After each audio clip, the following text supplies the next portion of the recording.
Welcome everybody, Film Fan 108 here, and God, is it that time yet again? Boy, I kind of feel like time really flies between one sale and the next.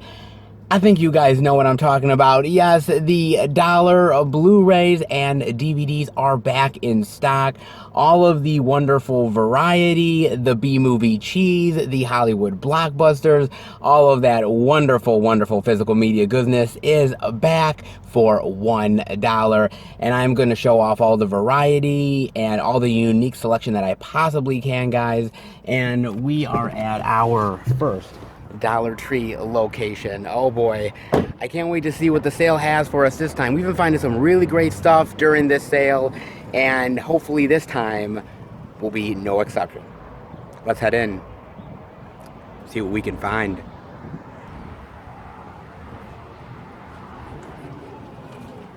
Oh, wait a minute. Where's the DVDs and Blu-rays again?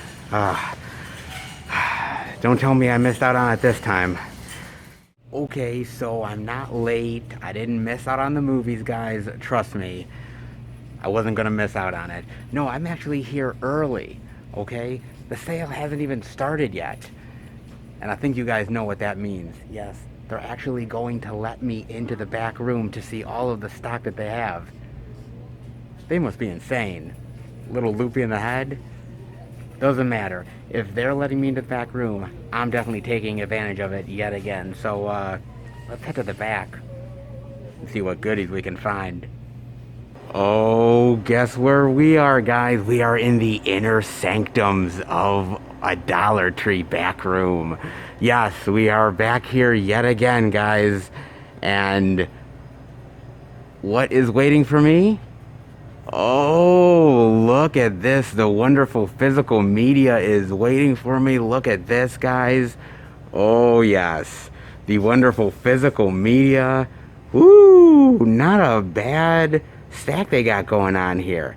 Not too bad at all, man. Think it's about time to dive into this, shall we? Let's dive into this first box, guys. Whew.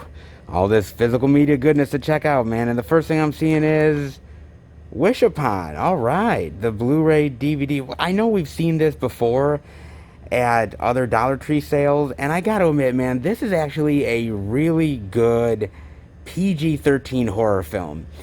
I know a lot of you guys shit on PG-13 horror. It's crap. R-rated is better. And trust me, most of the time I'm with you guys. I think R-rated is actually much better, but there is some PG-13 horror that is actually pretty good, and I consider Wish Upon one of them. I saw this in the movie theater with Bob, and we actually had a good time with this one, man. It's actually not bad of a PG-13 horror flick. Give it a chance, though. I know if you're kind of iffy on PG-13 horror, go in with checked expectations. But it's not bad. It's basically about this girl that gets this sort of almost like box where it's kind of she's granted these wishes, and even though these wishes are like supposed to be good for her, like it turns out that they're actually like evil and have evil intentions and backfire on her. And it's kind of a cool little sort of like caution on wishing for what you want. It's an interesting movie, man. I do like it, though. Do like that one. They have Take This Waltz. I do know of this movie. I've never actually seen it before. It got a great cast, actually. Michelle Williams, Seth Rogen, Sarah Silverman. Not bad, actually. A Sarah Polley film. Oh, wow. Sarah Polley directed this shit. This one I might have to give a chance to. Not bad for $1 on Blu-ray, though. That, they've got Exorcist the Beginning. We actually saw this during the last sale. And again, I actually do like both this prequel film and the other prequel film as well. They did 2 prequel films for the Exorcist. And actually, they've got the same actors in them, but they're different films. One is more psychological, another is more sort of on the sort of horrific action spectrum of it. But both are actually not bad, man. I'd say give these a chance, dude. If you're interested in exorcism films or even just The Exorcist, this is actually not a bad film though. And this is the one directed by Rennie Harlan. Yeah, there's one directed by him and somebody else. This one's not bad though. Ooh, he's out there. He's right behind you. Ooh, look at that. He's out there. What is this about? On vacation in a remote lake house, Laura. Oh, Yvonne Strahovski.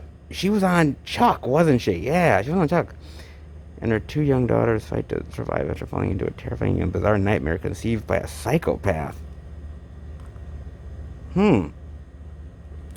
Honestly, that doesn't look half bad, man.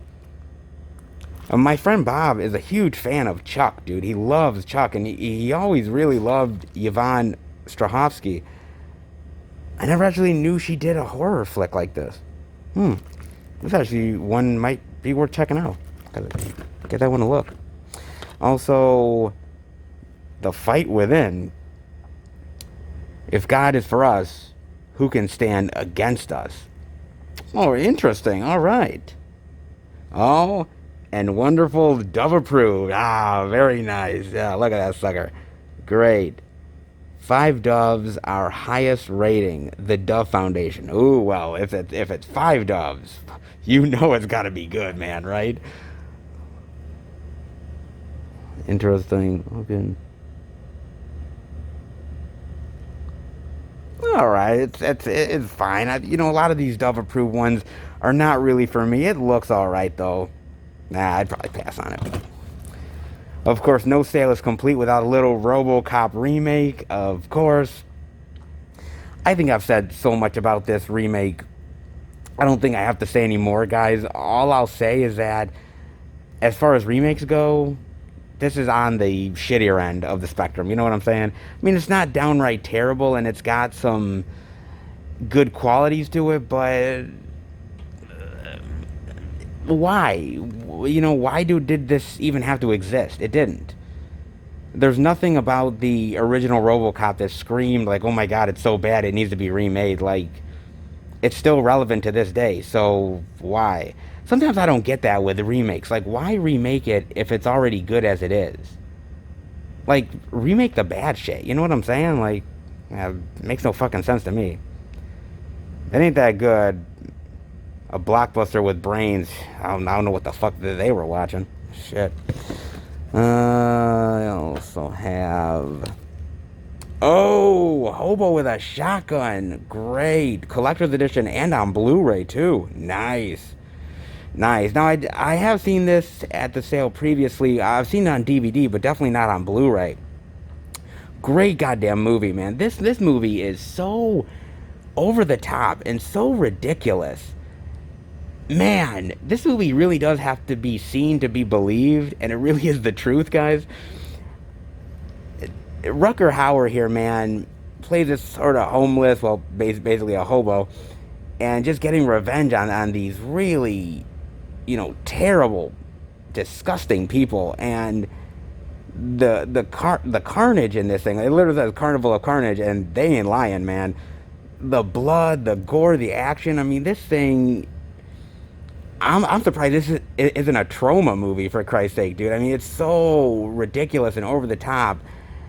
And I just sat there like, oh my god, I can't believe they just did that to that guy's fucking head. Like, what? Like, oh shit. It's great, dude. And Rutger Hauer is one badass motherfucker in this thing, dude. He's great. So, if you guys haven't watched Hope with a Shotgun, give it a look, dude. It's crazy, over the top hilarity, but damn is it fun, man. That's cool that they got on Blu-ray, though. You also have Tim and Eric's $1 billion movie. I know we have seen this one in the stores previously, and actually this one actually comes with the slip too, which is not bad, actually. Not bad. I've heard good things about this movie. I've heard good things about it. Then they also have All Between Us, another Tiffany Haddish special. I'm kind of I'm kind of mixed on Tiffany Haddish. One night is going to change everything. Yeah, and unreal. I kind of like Tiffany Haddish. Like, there's movies like The Kitchen that I really like her in, and then there's other movies where I think she's like really over the top and like she's trying to improv and it doesn't work. And I don't know, man. I mean, she's a funny chick at times, and sometimes she's kind of grown worthy. I'm sort of half and half on her, man. It doesn't look half bad though, but it depends on if you're a fan of Tiffany Haddish. If you are, give it a chance. Me, I'm kind of sort of in between on her. And then they got Snow Queen Fire and Ice. Interesting one for the kids. They have Rehearsal Impact. His masterpiece has just become his disaster. It includes 2 bonus movies, King of California and Camouflage. Interesting. Okay. So for like $1, you get like 3 flicks. Okay, I guess that ain't half bad though. Faced with financial ruin, theater director suing.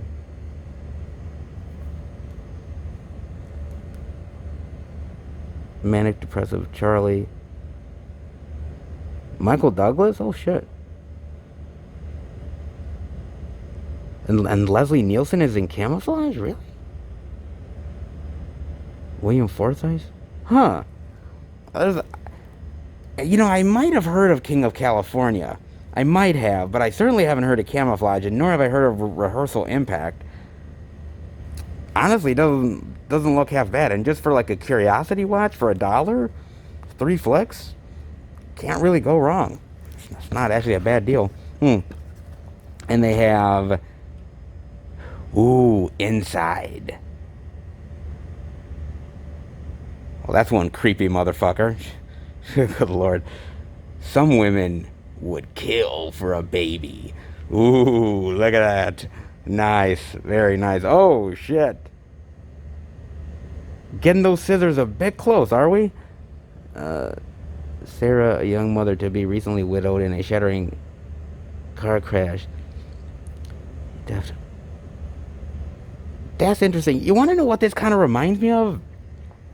The movie kind of reminds me of The Hand That Rocks the Cradle. Kind of reminds me of that. More like a modern take of that. And that movie, if you guys have never seen The Hand That Rocks the Cradle, that's some creepy shit, man. I think that's Rebecca De Mornay, if I'm not mistaken, man. And she is like sinister and creepy in that movie, man. This doesn't look half bad, actually. Inside. Doesn't look bad. They got more 300. We see this a lot of times at the sale too. They have the 300. They have, oh shit, they have the Amazing Spider-Man 2 on Blu-ray DVD. I don't think I've ever seen this on any of the sales yet. I don't think I have, man. His greatest battle begins. God damn, dude. I saw this movie in the theater, right? Okay, I saw this, and God, this is not a good movie, dude. This, damn. Yeah, I'm sorry if you guys like this movie. I don't wanna be here shitting all over the film on you guys, but this is a mess of a movie, dude. I mean, it's got some interesting ideas in here.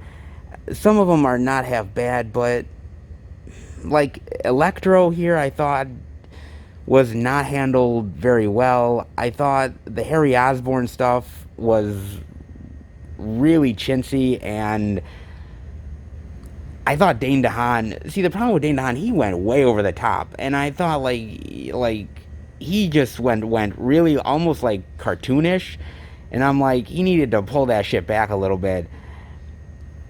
And it kind of felt like this was kind of like a movie that was setting up Sinister Six. Like, it's not that it was a pure sequel. It kind of reminds me a lot of, even though I like that movie, it kind of reminds me of Iron Man 2. I like Iron Man 2 quite a bit, but, when you look at Iron Man 2, it felt like it was definitely like an advertisement for the Avengers, like they were setting a lot of setup for that stuff, and it felt like this movie wasn't actually a true sequel, but more of like a setup film for a later movie that unfortunately never happened. You know, it kind of reminds me of that. It fails in a lot of regards, man. That being said, I don't mind Andrew Garfield. I think Andrew Garfield's not a bad Spider-Man. But honestly, he kind of ranks third to me. I really like Tom Holland. I think Tobey Maguire still is really great for those first two Spider-Man films, but the problem the problem with this one is that it felt like he got saddled with two really weak films. Like The Amazing Spider-Man is not a terrible film. It's got redeeming qualities, but it's not that great of a Spider-Man movie, and this one really sort of shit the bucket, dude. It really did, man. I left the theater really disappointed in this, and it wasn't just me. Like John and Bob were all big fans of like Spider-Man and the Marvel stuff, and we just left the theater so like pissed off and saddened by this film. And actually, the one thing I have to credit this film for is that if it wasn't for this film, if it wasn't for how bad the film got received by the critics and the fan base, we would have never gotten Spider-Man in the MCU. And so this movie is kind of partially responsible for that. So you got to credit this film at least for something. But yeah, unfortunately, honestly, as far as Spider-Man films go, I think this is on the lesser end. But that's just me, man. I mean, if you like the movie, Blu-ray DVD for $1, you can't beat it, but you gotta be a hardcore Spider-Man lover to really like this film, man, with all its faults, dude. God bless you. Let's see, they got Rock and Roll Easter. Interesting for the kids. And it's got, if you can kind of see, it's got a like a puzzle to it, too, for the kids. Like it's got a puzzle on the inside. Interesting. For you kids out there. They got 300 Rise of an Empire 3D as well. We've seen this one at previous sales. They also have they've also got, yeah, the disc is a little loose, probably kind of scratched to shit, unfortunately. But if you don't care about that, they have Alvin and the Chipmunks scarific double feature. Alvin and the Chipmunks meets Frankenstein, and Alvin and the Chipmunks meets the Wolfman. That's actually really cool, man. And I'm not gonna lie, because those old like Abbott and Costello meet the sort of Universal monster stuff was always kind of really cool to me. And I've always thought that why don't they do that kind of stuff for kids? Kind of introduce them to sort of the horror landscape. And this would be a good one to do, man. Alvin and the Chipmunks. I used to love that stuff back in the day, dude, but I mean, they never had anything like this. Not bad. And if you can find one without the... I hate when that happens, dude. I mean, you're kind of taking a gamble because the disc could be really good and could be really scratched to shit. Always a gamble, unfortunately. Then they got Deadlands on Blu-ray, which we've seen before during the sale. They got that. They got... Really? Dollar Tree is starting to get in like PS4 games for $1. Okay. Well, like I have a PS4 now, I'm not gonna lie. I don't really use it much for gaming, just for kind of, you know, using it for physical media and Blu-rays and stuff. But it's kind of interesting to see Dollar Tree getting in PS4 stuff. Interesting. I wonder if other people have gotten that stuff. I got Tom and Jerry, wonderful. Alvin and the Chipmunks, and now Tom and Jerry. Interesting stuff for kids. They got that. They got Monster High, Frights, Camera Action. Interesting. Another interesting one for kids. Not really something for me, but hey, again, if you got kids, there's some actually not bad stuff here so far for kids. Let's see, they got... Oh, the Belko Experiment. Nice, the DVD. Cool. Now, I've seen this movie. This is actually a really great movie. It's these people that get these workers who get trapped in this apartment, this building that they work in, and they have to survive. And it's one of these things of like these people on the overhead are talking about how, well, they have to kill these many people, or we're gonna go ahead and kill, a majority of people here, and then it's kind of like sort of survive or be killed type of things, or one of those survival things. But it's all about what would you do if if you were if you were if you were end up like given these sort of circumstances and you have to kill your fellow man in order to survive. What would you do? It's really interesting. I like the movie. It's gory as shit, man. The blood and gore here is really great. I like the acting here. It's actually not bad. Now, it's actually produced by James Gunn, but he didn't direct it. But his influence is all over this thing. I think he helped write it as well. It's actually really cool, man. It's definitely a slaughter fest. It's satirical. It's kind of funny. It's bloody gory. I really enjoy this one, man. It's not bad, actually. Definitely give this one a look. They've got... Oh, shit. Nice. They got the Terminator here on DVD. Fuck. The one that started it all. Nice. Oh, that's really awesome. They got this for $1. Shit, man. I have to admit, dude, I love this movie. I think the Terminator is fucking brilliant, man. And if you think about the low budget that this film is, because they didn't have a lot of money, dude, and they had to really be inventive with the effects and the action, and James Cameron did a brilliant job here. Schwarzenegger was really brilliant. And to think, actually, Schwarzenegger didn't even want to play the Terminator.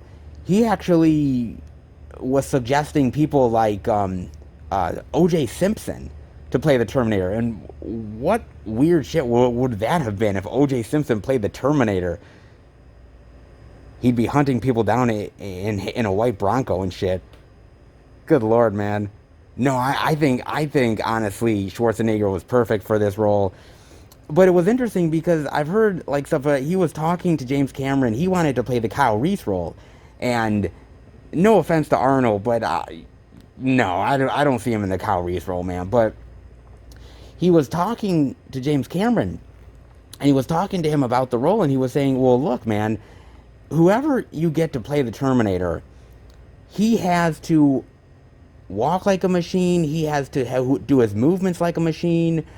When he loads a gun, he should not look at the gun. He should already know how to immediately load a gun because he's a robot. He shouldn't have to look down and see it, and his movements have to be very robotic. And that's when James Cameron kind of looked at him. He's like, well, you should play it. And Schwarzenegger's like, well, dude, he doesn't have many lines.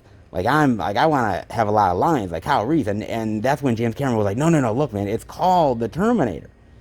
Like, I will make you look badass, and you don't have to worry about, like, Schwarzenegger killing people because you're playing a robot. So it's not even a human thing. And so Schwarzenegger took the gamble, dude, and it paid off, man. It's great, man. It's a great movie. This and T2, I think, are fantastic. Now, anything after that is a little bit of a gamble, not gonna lie, man. I mean, look, I like T3. A lot of you people don't like T3 out there. I happen to enjoy it. I like Arnold in it. I like the story behind it. I thought it was pretty good. Anything after T3 for me is probably a no-go, dude. No offense. I mean, I'm glad Arnold keeps coming back to this role, but after a while, you're like, we don't need any more Terminator movies in our lives. And to be fair, even after Terminator 2, we probably didn't need any Terminator movies in our life. But, well, here we are. But the one that started it all, very great, guys. And look for interesting cameos from like people like Bill Paxton, a young Bill Paxton, man. Great, dude. Definitely give this one a look, man. Let's see. Legend of the Tsunami Warrior on Blu-ray. Look at that. Oh, here's the entertaining action. Interesting. They got that. They've got... Ah, The Girl in the Photographs. I did pick this up during one of the sales, and actually, this is actually a pretty good movie. I actually really did enjoy this one quite a bit. I hadn't heard of it before, but it is really creepy. Look at that, man. That's some creepy shit, dude. It's bloody, it's gory, and it's really kind of unsettling. I really enjoy this one quite a bit. I don't think as many people really know about this one, but give it a look, dude. It's one of those indie titles that I think people might pass by because they're just not sure about it. But for $1, give this one a look, man. I think you'll be surprised by that one. They got a 9-movie Christmas pack. God damn. Man, it's only June, for Christ's sake, man. I don't want to even hear about snow. Fuck, man. Great Rupert, Scrooge, Rudolph, Santa and the Three Bears, Santa Claus, wait, Christmas Bureau. Really? What the fuck? Well, I guess if you like Christmas movies and want to get a head start on it, the 9-movie Christmas pack. Hey guys, when are we actually ever going to get a 9-movie Hanukkah pack? Hello, like some of us Jewish people out there would like our holiday to be represented just a little bit. Just a little bit. I'm not asking for much. Come on. A 9-movie Hanukkah pack. Let's make it happen, people.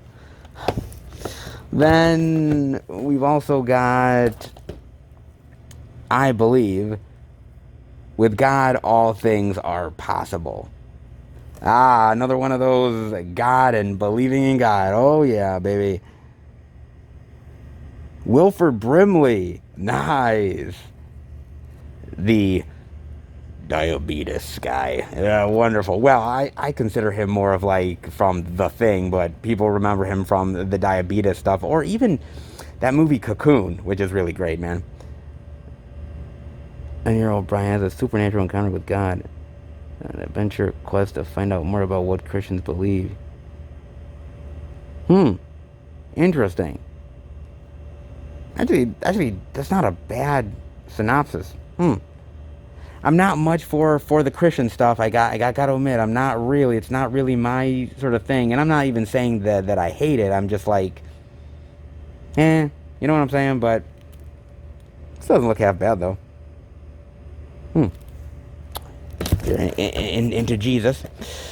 Let's see. They have Space Force Battlefront. Dun dun dun dun. Oh no, there was actually something called Space Force before Space Force? Shit. Goddamn, man. Kind of a little bit of a cheesy cover. Set 250 years into the future, Space Force Battlefront is a realistic, hard science fiction film that follows the first crew of astronauts sent into deep space for survival. So in the deep space forward operating base, stranded. Oh, it's sort of survival, and they're not alone,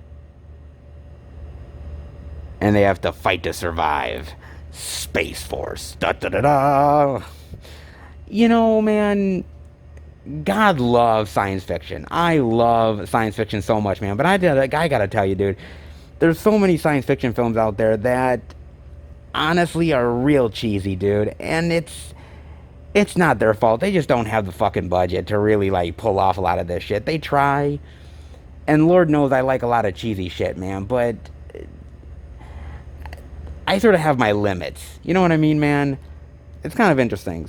It doesn't look half bad, man. It kind of looks like there is a little bit of a budget there with the suits and everything, but I don't know. It depends on how it's done, dude. Space Force Battlefront. Indie sci-fi B-movie goodness. Gotta love it. I got Heaven and Hell, which I know we've seen before. Heaven and Hell there. Boy, that looks really cheap, dude. God, that looks cheap as shit, man. God, that looks so cheap. Jesus, man. Well, for $1, what the hell you expect? And then they have Hunt, from the makers of Planet Earth. Nothing is certain. I really love these sort of BB Earth documentaries, man. nature is so fascinating, dude. Like the sort of kill or be killed nature of it. You know, the whole idea of, you know, the pack and survival. It's really interesting, dude. I've always really been a fan of sort of nature documentaries. I don't own a lot of them, but whenever it's on sort of streaming or something, I tend to give some of them a look. But not bad if you like them. For $1, ain't half bad. And now diving into this box, guys, the first thing I'm seeing is they have classic television, Life with Elizabeth, with, that's Betty White? Wow, look at that, a blast from the fucking past with Betty White. Damn, look at how young she is there. That is crazy, look at that, dude. Life with Elizabeth. Betty White, not half bad, wow. And God bless Betty White, man. That woman is still alive, man. Coronavirus and everything, man. She's surviving shit. That shit ain't taking her out, dude. God bless her. She's going out her own way. Fuck coronavirus, man. God bless that woman. And then the Lucy show. Awesome. So you get like over 11 hours of the Lucy show and over 6 hours of Life with Elizabeth. Mind you, I've never heard of Life with Elizabeth. I have heard of the Lucy show. I've watched a few episodes of it, but not a ton. I'm actually really curious if you guys have ever heard of Life with Elizabeth and what you think about it. Interesting. God, this is a young years of Betty White, man. So to get a 2-pack for $1, that's not bad. I'm also seeing they have Batman Unlimited Animal Instincts. And it comes with this exclusive fire bat. Look at that. That's really cool, man. Save $5 now when you buy one Mattel Batman Unlimited toy. And, well, geez, I mean, it's only $1, man, but shit. Huh. Oh. High tech, high stakes, high danger. He's under siege by a series of bizarre crimes, and the only world's greatest detective, Batman, an animal-inspired squad of villains. Man. Huh. Well, that actually kind of looks really interesting, dude. No, I don't think I ever saw this anywhere before. This must be an older release. Well, that's really cool, dude, with like the figure in there and everything. This probably is a really great one for people who love the DC animated stuff, Batman Kids, stuff like that. God, that's really cool, dude. For $1, that's probably a steal, man. Nice. Shit. I know a lot of you people really love the DC stuff, so. Then they also have over here, they have, little Sesame Street, Count on Elmo. Let's hope that the Count isn't eating Elmo, okay? Because, you know, I mean, the Count needs blood every now and again, but can we, like, not have Elmo be the victim, for Christ's sake? It also includes a bonus pop-up book.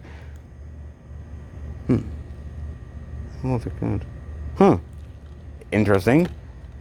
I grew up with Sesame Street. I didn't grow up with Barney or any of that other stuff. I grew up with Sesame Street, so I sort of have a soft spot for this show, actually. Let's see, they have that. They have Beyond Skyline with the slip. Wonderful. Now, look, I bought this during the last sale, and I'm not going to lie, guys, I still have not watched it. I'm really nervous, dude, about watching Beyond Skyline. I'm not going to lie, dude. I really, really, really fucking hate that first movie, dude. That first Skyline movie is absolute garbage, man. It's pretty fucking bad. I'm not gonna lie, dude. And you know what, man? I knew this movie existed. I never wanted to pay full price for it, so I paid $1. And even $1 now, I'm kind of afraid to watch it because I'm like, oh my god, I think my dollar got wasted. I'm like, oh shit. Dude, it's got to be better than the first Skyline. It's got to be, man.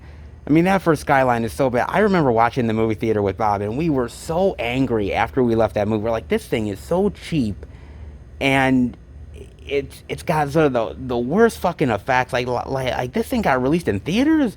Fuck, man. And we never wanted to ever dive into the sequel, but one day I'm going to have to subject my eyes to it. God help me, guys. Fuck. I bought it. I might as well watch it for $1. I might as well injure my eyesight. Fuck. That, they've got A.D. The Bible Continues from the producers of the Bible. Not bad there. I've never been a fan of a lot of these Christianity stuff, so it's a pass. But I know a lot of people love this, and it's a big market out there, man. Huge market. They also have over here History Revealed, flashback events that shaped America. Look at that. That's a really great cover, dude. 50 events that shaped America DVD. It comes with a 28-page book plus a commemorative poster and postcards. Look at that. That is really cool, man.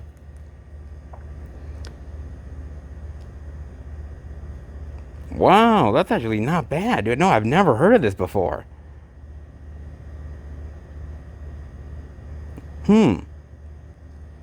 A lot of you, like, history buffs out there really like stuff like this, but I've never heard of this one before. Never saw the DVD before. For $1, actually, this is a steal. DVD, book, postcards, and a poster for this? All for $1? That's actually really great, man. It's probably got some really great, fascinating stuff in there about the history of America. If I was a history buff, yeah, I'd definitely get up on that, man. That's not bad. Let's see what else they got. They got... Yep, not for me. They've also got... Oh, another one. Oh, boy. La Reina del Sur, Volume 2. Okay, looks like a pretty sexy chick to me. Well, I certainly can't read that word shit, but whatever. Kind of looks like sort of a spy espionage romantic series? I've never heard of it. It's volume 2, so even if I was interested, I'd probably have to watch volume 1. But maybe she's worth it. You never know. If you guys know anything about it, let me know. They also have Season 3 of Parenthood. I have heard of this show, and I've maybe watched an episode, but I haven't watched much of it. Honestly, a lot of these sort of family drama shows nowadays, I don't really get into. I don't really. I've heard good things about the show, honestly, and it seems like there's a really great cast here. But it's nothing I was interested in. Like, back in the day when I was a kid, I used to watch some of that stuff. Like, I used to watch some of, like, the family drama stuff. Like, I don't know if you guys remember a show long ago called Life Goes On. Like, that was one I watched when I was a kid and stuff like that. But after a while, I got into different interests and not really focused on sort of the family drama stuff. But I heard it's decent, though. So if you guys are interested, I mean, Season 3 is $1, though. It's not bad, actually. Then the only other thing I'm seeing here is they have High Voltage, the Blu-ray DVD digital with David Arquette and Luke Wilson. Very nice.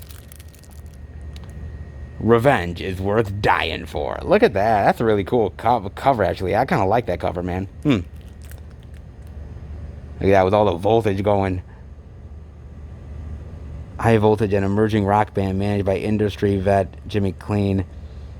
They can take a sinister turn when the band's lead singer and her mother are struck by lightning and killed. Rachel is brought back to life, but she is different than before.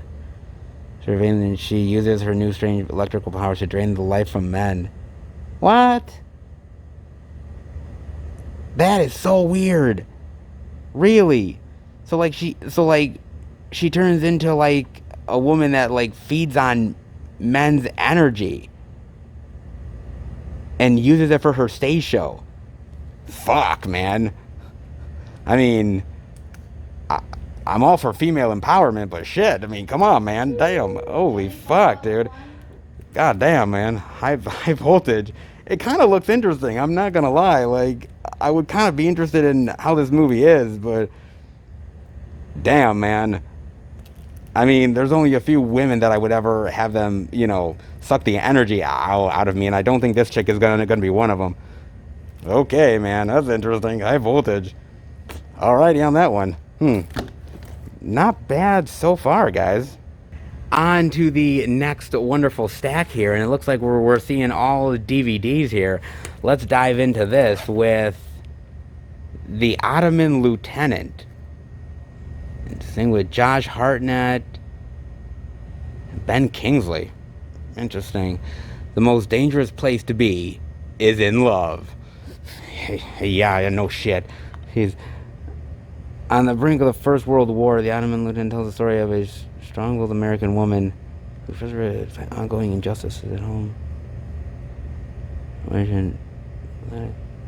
Interesting. No, I've never heard of this one, actually.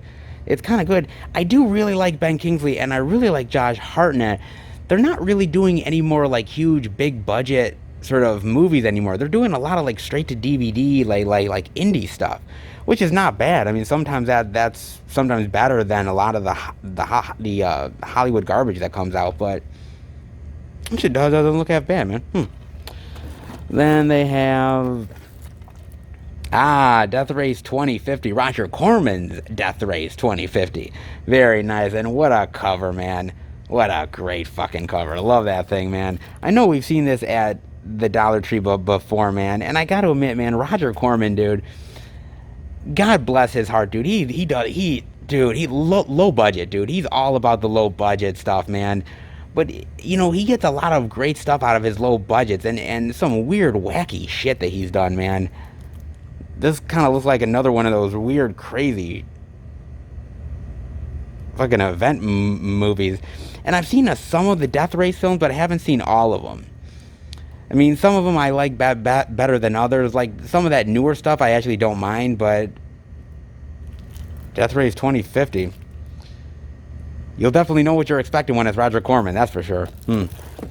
Then they also have... Oh, shit, That 70s Show, Season 3. Nice. Okay, look, you know, I never really got into That 70s Show.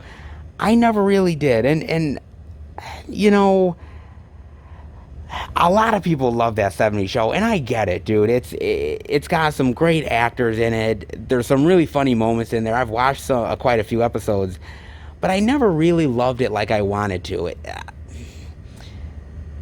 See, I was much more of a fan of the 80s and the 90s than I ever was the 70s. So this show never really sort of hit me where I really loved it.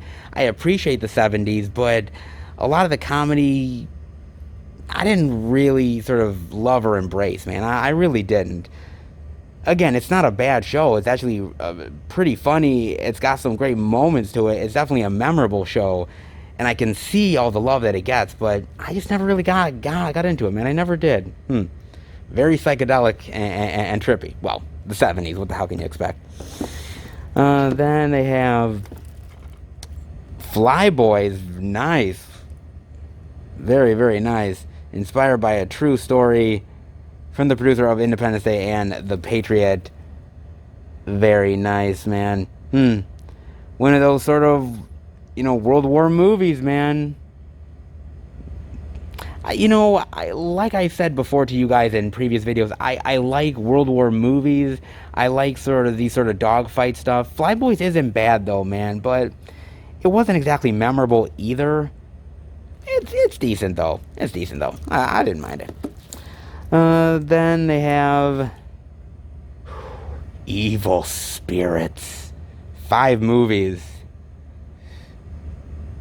I wouldn't trust that fucking doll to save my life. Look at that. Nice. Evil Spirits. Cruel Will. Kill, baby, kill. Dominique is dead. 19 Doors and The Devil's Partner.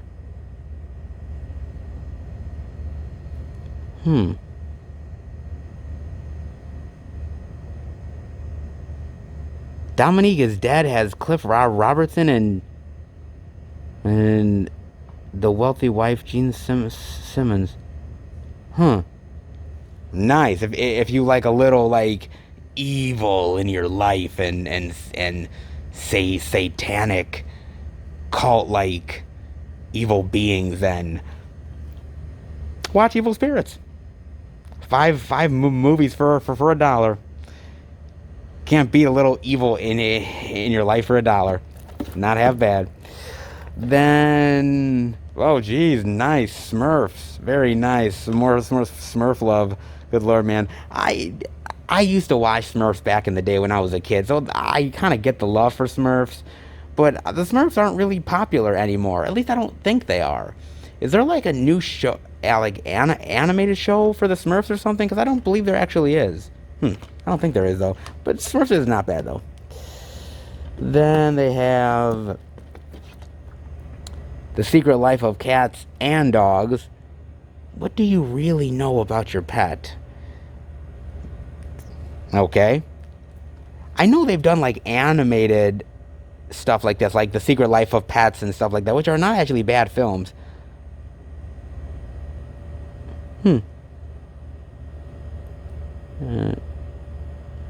Interesting, okay. Well, if you're a dog lover or a cat lover, or just love animals in general. Not bad. Oh. Another one of those ones. Hi. Really? Sabrina the Teenage Witch, the Christmas episodes. Good lord, man. I didn't think we'd ever see Sabrina the Teenage Witch here. Shit, man. Look at that. She's a witch, but she still loves Christmas. I mean, just because you're a witch and, you do slightly, not so great things doesn't mean you still can't celebrate the holiday and build a snowman and have, a Santa hat on your favorite kitty. I mean, come on, Christmas magic in the air. Interesting. Honestly, I kind of enjoyed Sabrina the Teenage Witch for kind of the ridiculous comedy of it all, of like a witch dealing with, adolescence and growing up and having these witch powers. It wasn't meant to be taken seriously. It was just kind of like a goofy comedy premise. I actually really like the new Teenage Witch stuff that is on Netflix. I think that's actually really cool. More serious. Definitely much more sinister, but definitely better for the times. And I kind of, I'm not gonna lie, I kind of had a thing for, Melissa Joan Hart back in the day. I mean, come on, who didn't, really? I mean, she was cute, she was funny, she kind of had that girl next door kind of quality. But why did it have to be Christmas? Why can't it be Hanukkah? Really? Come on. I mean, just because she's an American Teenage Witch doesn't mean she has to celebrate Christmas. I mean, she can celebrate Hanukkah. Hello? Just saying. When am I going to get a Jewish Teenage Witch? Alright. Well, they got that. They have... Oh, shit. They have Horton Hears a Who. That's nice. Great. Yeah, this is the old school animated one. Yeah, the original TV classic. Shit. This is great. I love this one. This is a great animated kids movie, dude. And I used to watch this type of stuff back in the day, man. Dr. Seuss was one of those ones really growing up, like Green Eggs and Ham, and this one. Definitely really great stuff, dude, for kids. Really, really love this one. I know that they made kind of like a movie a couple years back, 2 or 3 years. It's good, but the classic is so much better, man. They also have the official first season of the Lucy Show. Oh, I love that. Look at that. Yeah, great. Oh my god. Includes rare cast commercials and newly recorded interview with Lucy Arnaz. Shit. Well, that's great, man. Look at that. I really appreciate Lucille Ball and everything that she did, not only for comedy, but for television. She was a real pioneer, man. And, even though I haven't really dived into a lot of stuff with Lucille Ball, I've dived into some, and I really appreciate her just as an artist, man. And just a really great comedian, too. Well, that's great for $1, man. That's not bad, dude. You also have... Oh, shit. Don't... Oh, God. What the fuck? Jack and Jill? Really? His sister is coming for a visit. And it ain't pretty. Ah, god damn it. Okay, this thing is not worth $1. Okay, I'm sorry. I'm not gonna lie to you guys. This thing is fucking bullshit. It's not worth $1. And I know some of you people are like, well, it's Adam Sandler. And Adam Sandler's funny. And I'm like, yes, old Adam Sandler's funny. Old Adam Sandler is really fucking hilarious. New Adam Sandler? No, not really. He's really embarrassing. And it's really terrible. And Jack and Jill is one of the worst Adam Sandler films of all time. I dare you guys to defend this motherfucker. I dare you guys. Because I saw this in the movie theater with Bob. And I wanted to walk. Dude, I wanted to walk. And the only reason why I stayed is I paid full fucking price. And I'm not leaving, man. I'm getting my money's worth. Whether I really want to leave and gouge my fucking eyes out. Oh, God. Oh, Jesus. This is so bad, dude. And it's not just bad for Adam Sandler. Because Adam Sandler is like, you know, just embarrassing in this movie anyways. But fucking Al Pacino is in this shit, dude. And Al Pacino has the hots for Adam Sandler's sister, which looks exactly fucking like him. So apparently you like sort of, you know, chicks that look like Adam Sandler, which kind of question that one, but whatever. So yeah, Al Pacino is terrible in this. Like the whole like Dunkachino thing, and dude, this thing is god awful. I've only watched it once in the theater, and I never wanted to watch it again. This thing is like, you know, he wants to play Twister with your sister. Like, I was like, oh. If I could break this right now, I would, dude. I would fucking break this thing and wipe my ass with the cover. But I think I'd probably get in trouble. Fuck. I really don't want anybody to buy this thing. Shit, this is so terrible. Okay, we're just gonna put this back and pretend this never even existed. The next thing I'm seeing is they have Satisfaction Season 1. Would you risk your marriage to save it? And they're saying they certainly don't look like happy people. So this is let's say that much. Provocative and sexily surprising. Is that even a word? Sexily? Kind of question that one. Investment advisor Neil Truman is living in American dream. Interesting. Sort of like, you know, marital drama. Kind of looks interesting, though. If you guys know anything about that, definitely let me know. Then, of course they had to have it. They can't have the original Independence Day. They have to have Independence Day Resurgence, or as I like to call it, Regurgence. We had 20 years to prepare. So did they. And this is the movie they came up with. Fuck our lives. God damn it, dude. This movie was such a disappointment, dude. I love that first Independence Day. You know, I actually saw the first Independence Day in the drive-in with my parents, and that was a fucking great experience, dude. It's a great, wonderful summer blockbuster, great sci-fi film, very exciting, and tons of really great action and comedy, and I like the design of the aliens. That was really cool, man. And I thought, well, we don't really ever need a sequel. And apparently they disagreed, and we got Independence Day Resurgence. And this thing,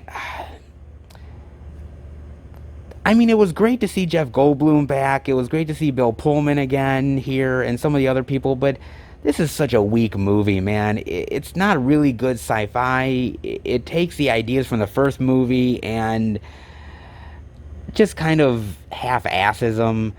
And a lot of the great actors like Pullman and Jeff Goldblum, they're unfortunately really sidelined here. They don't get a ton of stuff to do here either. And a lot of the new characters are really just bland and lifeless. And it says something about the movie because Will Smith didn't even come back for this motherfucker. I mean, they wrote 2 scripts.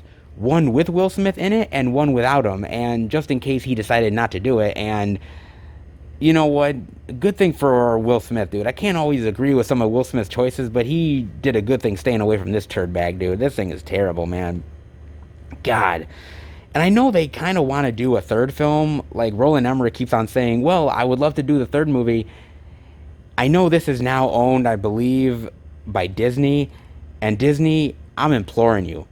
You know, you spend your money on some really bad crap at times, but I'm telling you, man, don't give this motherfucker any more money. Do not let him finish this trilogy.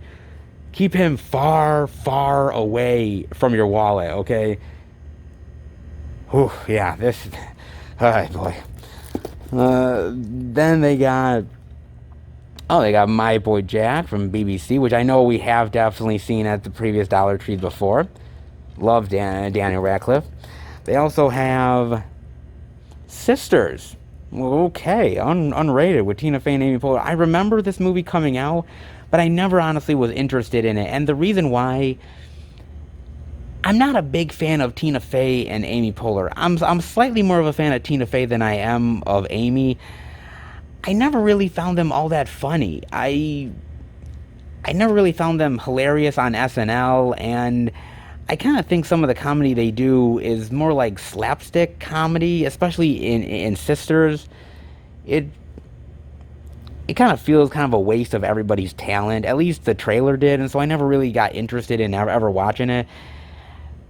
Some people really enjoy them a lot, and I'm not saying they're terrible, but just not my brand of comedy, though. Yeah, just not. Then they've got...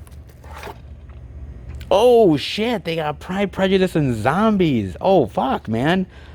Slay with pride, kill with prejudice. Very nice, dude. Lily James, love her, man.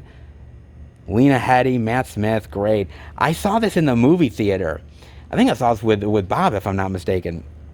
And it's kind of interesting because they take the whole Pride and Prejudice aspect and they mix in the sort of zombie lore into the Pride and Prejudice storyline.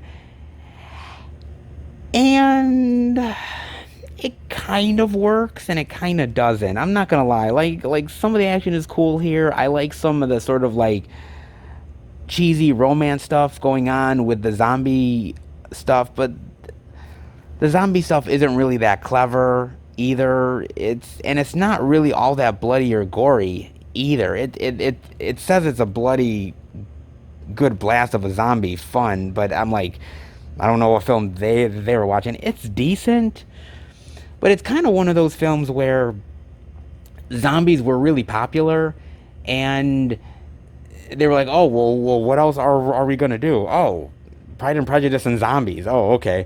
And I know it was based on a book, and I don't know.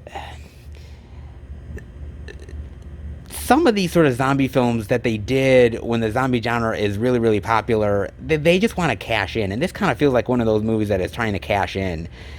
It has its moments, but it's not really all that great. For $1, I'd say probably give it a chance, but it's certainly not the best zombie movie you're ever going to see, though. Girl with the Photographs. Oh, nice. Inferno. Oh, really cool. Okay, this is nice. Great. So, sort of, this is, I believe, if I'm not mistaken, this is the third in that whole trilogy that Tom Hanks did with Ron Howard, sort of the Langdon trilogy there. And I actually don't mind this movie. I actually think this movie is actually pretty good. I do really enjoy this. I do really enjoy the Da Vinci Code. I thought the Da Vinci Code was actually pretty clever and well done. Angels and Demons, I'm actually not a big fan of Angels and Demons. It wasn't terrible, but I felt like it wasn't as good as the Da Vinci Code. But Inferno is not half bad. Yes, it's kind of predictable. You can kind of see where everything is going.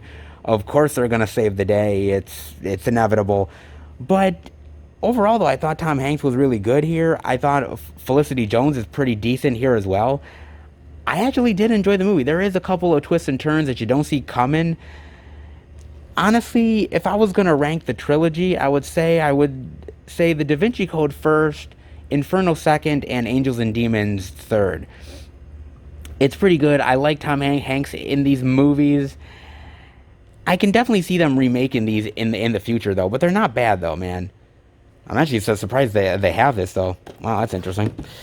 They have Hello, My Name is Doris. I know we've seen this one before during the sale. Great to see a little bit of Sally Field love.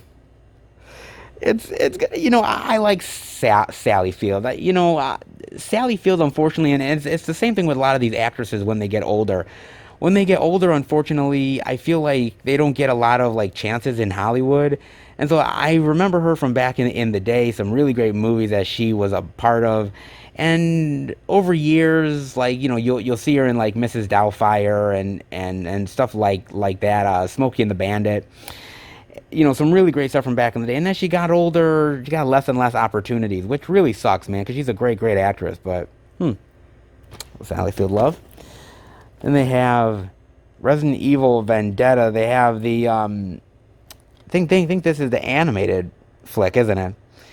I've seen all of the Resident Evil live action movies, but I've never seen this. And to be honest with you, I really have no interest. You know, I appreciate the Resident Evil franchise, but I'm not exactly the lover of the Resident Evil franchise either. Like, the first one I really love. Second one has its moments. Third one, not terrible. But after that, it's really sort of downhill fast. Yeah, and by the time this thing came out, I was really like, yeah, I got no interest in it. It might be way better than some of the live action flicks, but yeah, I doubt I'll ever know, man. Then they have the fuck? Exo Squad Season 1. I've never heard of this one. Interplanetary action. No, I never heard of this. Exo Squad. If you ever heard of Exo Squad, let me know. That's interesting. They have Howl, which I did end up buying this during one of the sales, and it's actually really good, man. It's a really good werewolf flick. I really liked this one, man. I thought this was pretty cool. Bloody, gory, some cool comedy in there. I thought this was great, dude. I really did like this a lot, man. This isn't half bad. I picked up the Blu-ray during one of the sales, the DVD, but this is actually really great, dude. I actually really enjoyed this one. I thought the design of the werewolf was actually pretty cool, man. Actually not bad. Then they have... Whoa, the Amityville Horror Special Edition DVD. Great, look at that. Awesome, man. Get Out.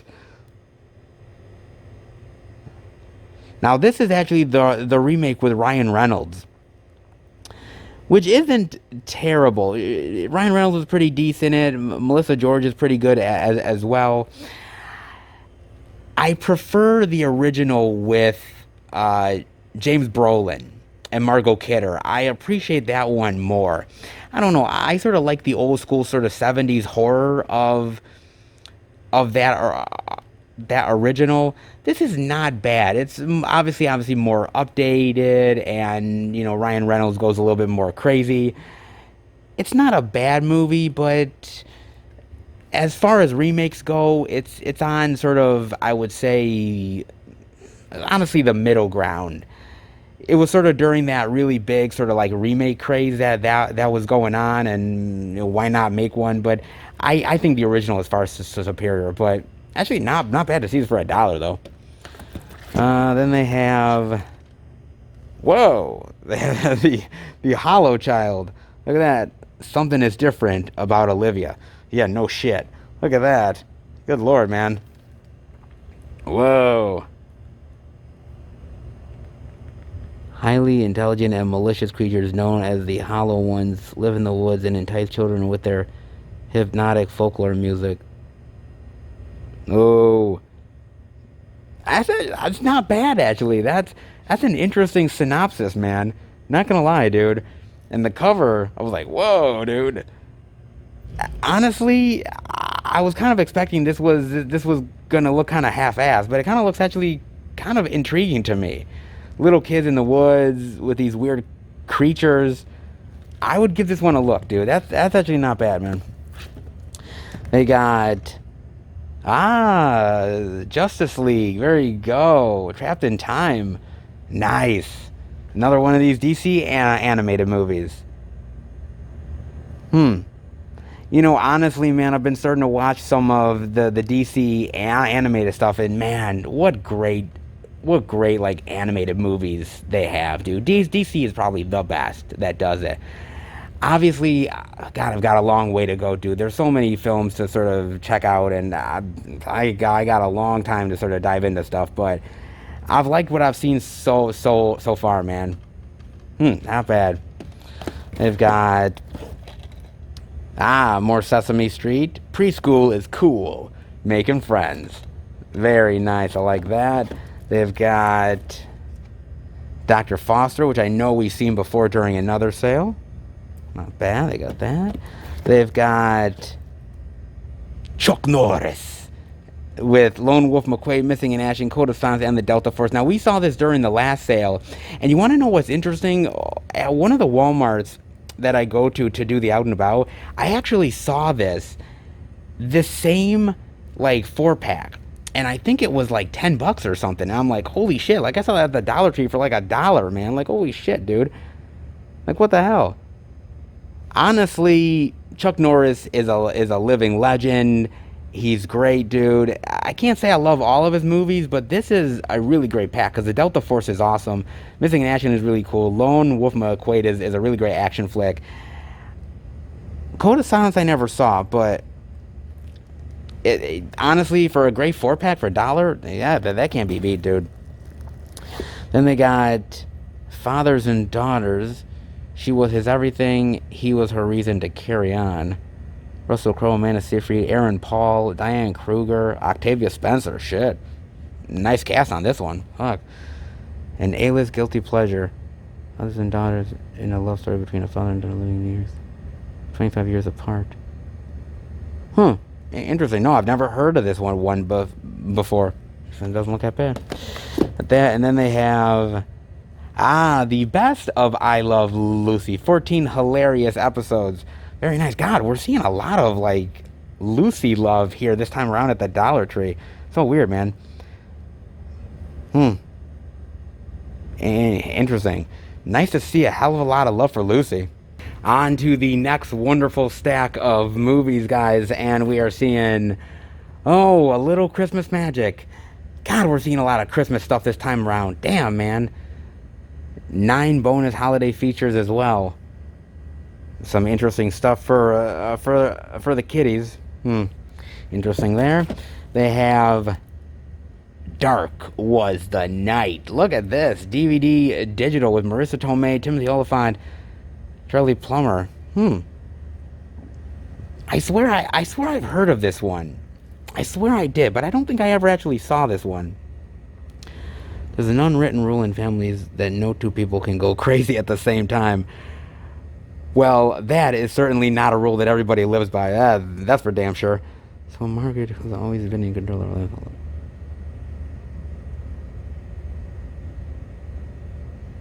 That's interesting. Oh, it kind of looks good, actually. Dark Was the Night. That doesn't look half bad, man. Can't bad at all. More PS4 love. They've got a Dark House with 2 other bonus movies, Grave Secrets and Empty Rooms. Look at that.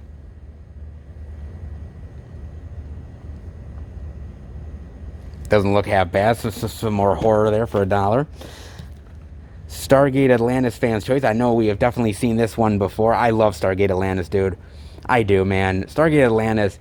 God, it's such fun sci-fi, dude. It really is. It's fun.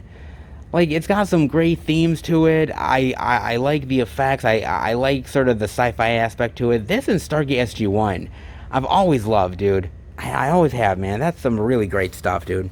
Always love that.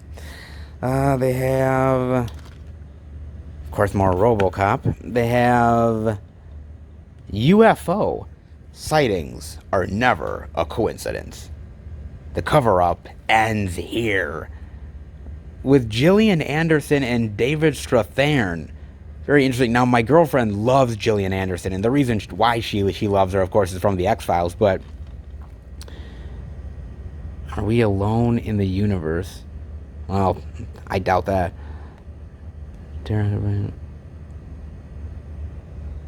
Huh. You know, I really do love movies about aliens. Like, a lot of, like, dramatic movies about aliens. I think the one that I always love the most is Fire in the Sky. Like, Fire in the Sky is the one that, like, I always, like, talk about.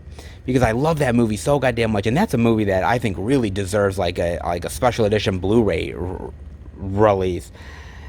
And that's one of the top tier ones. But I always love, like, In Search of UFOs or Aliens or Finding Out the Truth. That's why I kind of love the X-Files as much as I did. Because it was just sort of fun with the conspiracy theory stuff. It was always kind of cool to dive into it, man. This doesn't look half bad, though. Then you have... Journey to the Center of the Earth with Brendan Fraser. Very nice, man. This was, if I'm not mistaken, one of the last sort of like family blockbuster type of movies that Brendan Fraser did, I think. And this wasn't exactly like a box office like big juggernaut, I don't think it was, or at least I don't remember it being. But I've always loved Brendan Fraser, man. And Brendan Fraser, to me, he's just a fun actor, man. He has fun with the roles that he does, and he really just loves playing the role, and just he's one of those cool sort of action guys that I've always appreciated, like the Mummy stuff and this. I mean, I like the movie. I don't love the movie, but it's fun, dude. It's a fun, like, film that I think the family can enjoy. It's not bad, dude. God, I miss Brendan Fraser. I mean, yeah, I watch Brendan Fraser in some stuff now, but, like, back in the day, Brendan Fraser, yeah, man, good times, dude. Good times, dude. Then we got Revolt. To Live is to Fight. It's in the war revolution. Huh. Interesting. Interesting sci-fi edge to it. Huh, that doesn't look half bad. They've got Revolt. They've got Vanquisher. Look at that. Vengeance has never looked so good. Well, I'd let her vanquish me. That's from the company behind the Ong Bak franchise, The Protector, and Born to Fight. Look at that. That's actually not a bad cover, man. When failure could mean death, you strike back with full force.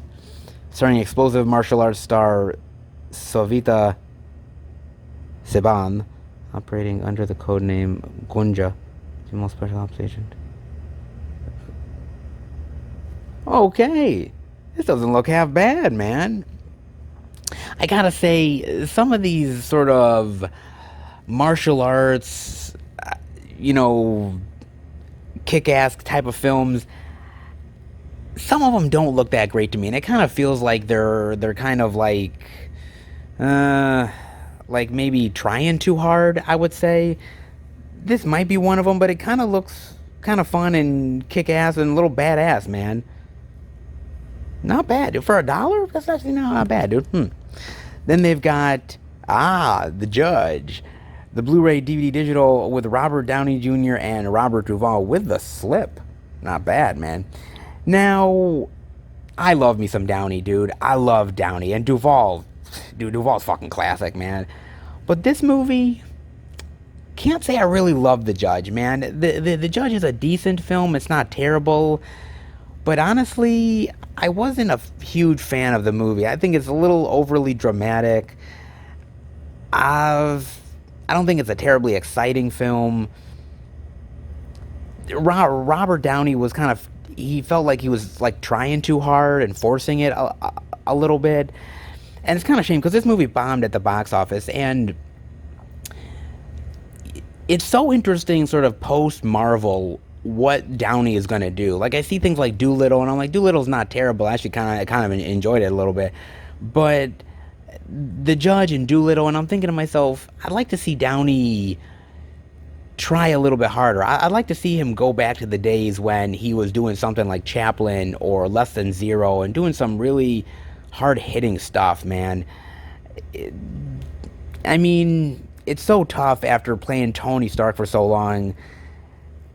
I'm curious to see where he'll go, but I hope he doesn't keep on doing movies like The Judge, because they're just kind of lackluster, unfortunately. They have that, oh, that great Magnificent Seven collection. Very nice, dude. Now, I did pick this up, I believe, during the last sale, and I have to admit, guys, I've started to watch some of it. I haven't really gotten into a lot of it, but I've started to watch Return of the Magnificent Seven, and it's actually really good, dude. I actually really like it a lot, man. And again, I'm not much of a Western guy. I'm really not. It's a genre that's never really honestly piqued my interest so much. But The Magnificent Seven was a really good movie back in the day, and I've always been interested in sort of checking out these sequels when I sort of found out that they existed, and it's actually so far pretty good. Actually, if you're a fan of Westerns, give this one a look, dude. I mean, you get 4 films. The Magnificent Seven is great, and 3 sequels on top of that? I don't think you can beat that, guys. It's actually pretty good. Also have, Pillow Talk, the Blu-ray, Rock Hudson and Doris Day. The perfect pair for Pillow Talk. It's what goes on when the lights go off. Ooh, tell me more. This was back in the day when, by the way, like, couples used to sleep in separate beds. So I don't know if, anything crazy goes on when the lights go off. Let's put it that way, man. A timeless piece of entertainment. Honestly, I never have really watched much stuff with Rock Hudson and Doris Day. I never really did. I like a lot of old school movies, but some of the old school stuff I never really got into, and some of this is one of them. I mean, I appreciate it, and I think this is probably one of those more memorable films. Oh, a lot of great bonus features too. Not bad. It's probably one worth at least watching once, I would say, but to me, not really ultimately my thing. Then they've got, oh, nice, a little Eastwood with the good, the bad, and the ugly, directed by Sergio Leone. What a fucking classic movie this is, guys. This is a goddamn classic, man. Dude, this is a great film, man. Eastwood is fantastic here. And like I said, I'm not a Western guy, okay? There's a lot of Westerns that I frankly don't care for. But for some reason, the Eastwood ones are fucking phenomenal. And I think it's just, Clint really gives it his all, dude. And he is such a great sort of, like, hero. Like, this rugged hero. And I think it works really well. And The Good, the Bad, and the Ugly is one of the best, man. Clint Eastwood, people sort of talk about, like John Wayne being, like, the classic Western guy. I think you could put Eastwood there as well, man. I mean, he's in the conversation by far. I think he's like top 2 or top 3 easily, man. This is a great one, dude. Honestly, get up on that one. That's really good. We've got also Blu-ray for Her, which we've seen before. Great film. They've got Tim and Eric's $1 billion movie on Blu-ray. That. More Hobo with a Shotgun. Domestic Cover, which I know that we've seen this in previous sales as well. It's not bad. Got that. They've got The Warlords with Jet Li. Shit, really? This is one of those sort of like epic sort of battle movies. Jet Li's done a ton of these ones, man. The one I remember Jet Li doing that I saw in the theater was Hero. And Hero wasn't terrible on it, honestly. Hero was okay, but I thought he's done better. I have. I mean, I love Jet Li, man. Jet Li's great, but it depends on the movie, I think, for me. I can't say I love everything Jet Li's done, though. It kind of looks very epic, very sprawling, but I don't know about that one, man. Then they've got The Perfect Guy. Trust one, fear the other. with Sanaa Lathan, Michael Ealy, and Morris Chestnut. Well, you know where this film's going. Sexy, suspenseful, and full of twists. After a painful breakup with her long-term boyfriend,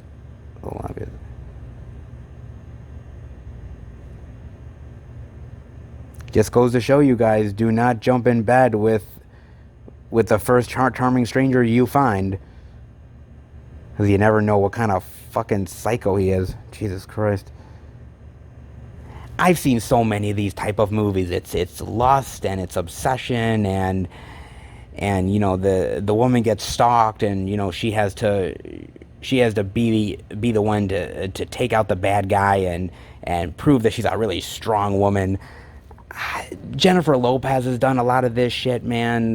You know, Sanaa Lathan obviously has done a bunch of it as well. Vanessa Williams, you name it, man. You know, they all get offered this shit, man. Some of it's good and some of it's not so hot, man. I don't know where the perfect guy lies, but not really interested for me. At the Gate of the Ghost, another one of those sort of epic martial arts films. Fascinating investigation and quest for truth with stunning performances. Interesting. At that, they've got more Wish Upon. They've got Shadow of War for Xbox One. Great. So if you guys are Xbox One lovers, they got Shadow of War there. They also have Cavite, Deliver Unspeakable Terror or Lose Everyone You Love. Okay. Interesting choice. Dark, riveting, a gutsy, athletic filmmaking package. Returning to Cavite for his father's funeral, Adam lands at the Manila airport expecting to meet his mother and sister, and instead he is greeted by a disturbing cell phone call. Okay. Interesting. Kind of, I don't know, kind of looks okay to me. Not really something I'd probably be into. Then they've got Curious George. They've got a Laugh Out Loud 2 movie collection with Adam Sandler. Great. They've got Anger Management and You Don't Mess with It, Zohan. Okay, so let me sort of speak about this for a second. Now, Anger Management, I actually really like Anger Management. I actually think it's a really funny movie, man. I like Nicholson in it. I think Sandler's pretty funny. I kind of like the banter that they have between one another. I like the fact that sort of like Sandler is playing the sort of meek guy, sort of the guy who is like not wanting to offend anybody, and Nicholson is being this sort of really sort of boisterous, in-your-face dude. I think it's really funny, man. You Don't Mess with the Zohan. See, I'm not a fan of that one. It's not terrible like Jack and Jill is terrible, because Jack and Jill is really bad, dude. There ain't no lie there. Jack and Jill is the worst. You Don't Mess with the Zohan it has its fun moments, but it's really goofy and it's really ridiculous. And some people really like that about Sandler. Some people really like some of the over-the-top ridiculous Sandler stuff. I like more like Anger Management. I'm not saying Anger Management doesn't have its like over-the-top moments, but for some reason I kind of like the sort of confrontational aspect between the two. And I think that really works. You know what I'm saying? Like, I think Anger Management is one of like Sandler's better later films, where Zohan is more of like kind of mid-level. You know what I'm saying? Interesting. I wonder where you guys actually land on that. Definitely let me know. Death Race 2050. You've got D13. Oh, I've heard of this one. District 13 Ultimatum. I never saw it though. I think there was a Paul Walker movie, if I'm not mistaken, that remade this. Yeah, it was kind of like a movie that they remade on this, but it was, I think I remember that film, but I don't ultimately know the name of it though. I've heard this is actually a really good one. Like, it's got like elements of parkour in here and everything. It's like really, really great action in here. I've never actually seen this movie though, but I have heard of it, man. This might be one worth checking out, man. I've heard good things about this, but it's been so long, man. 13. That's interesting. They've got that. They've got... Oh, they've got a little De Niro versus Stallone in Grudge Match. Now, I know we've definitely seen this one in previous sales as well. Actually, really good movie, dude. I actually really like this one a lot, man. Sort of old, aging boxers, De Niro and Stallone, and they sort of reignite the rivalry. It's fun, dude. I like this one. I think De Niro's really good in here. I think Stallone is. You've got a great supporting cast in here, man. Yeah, this is a fun one. It's not many people really talk about, but it's actually really good. Yeah, I like this one, man. And then the last one in this box is, of course, with any Dollar Tree sale, you need Entourage, the movie. Of course you do. Dream large, live larger.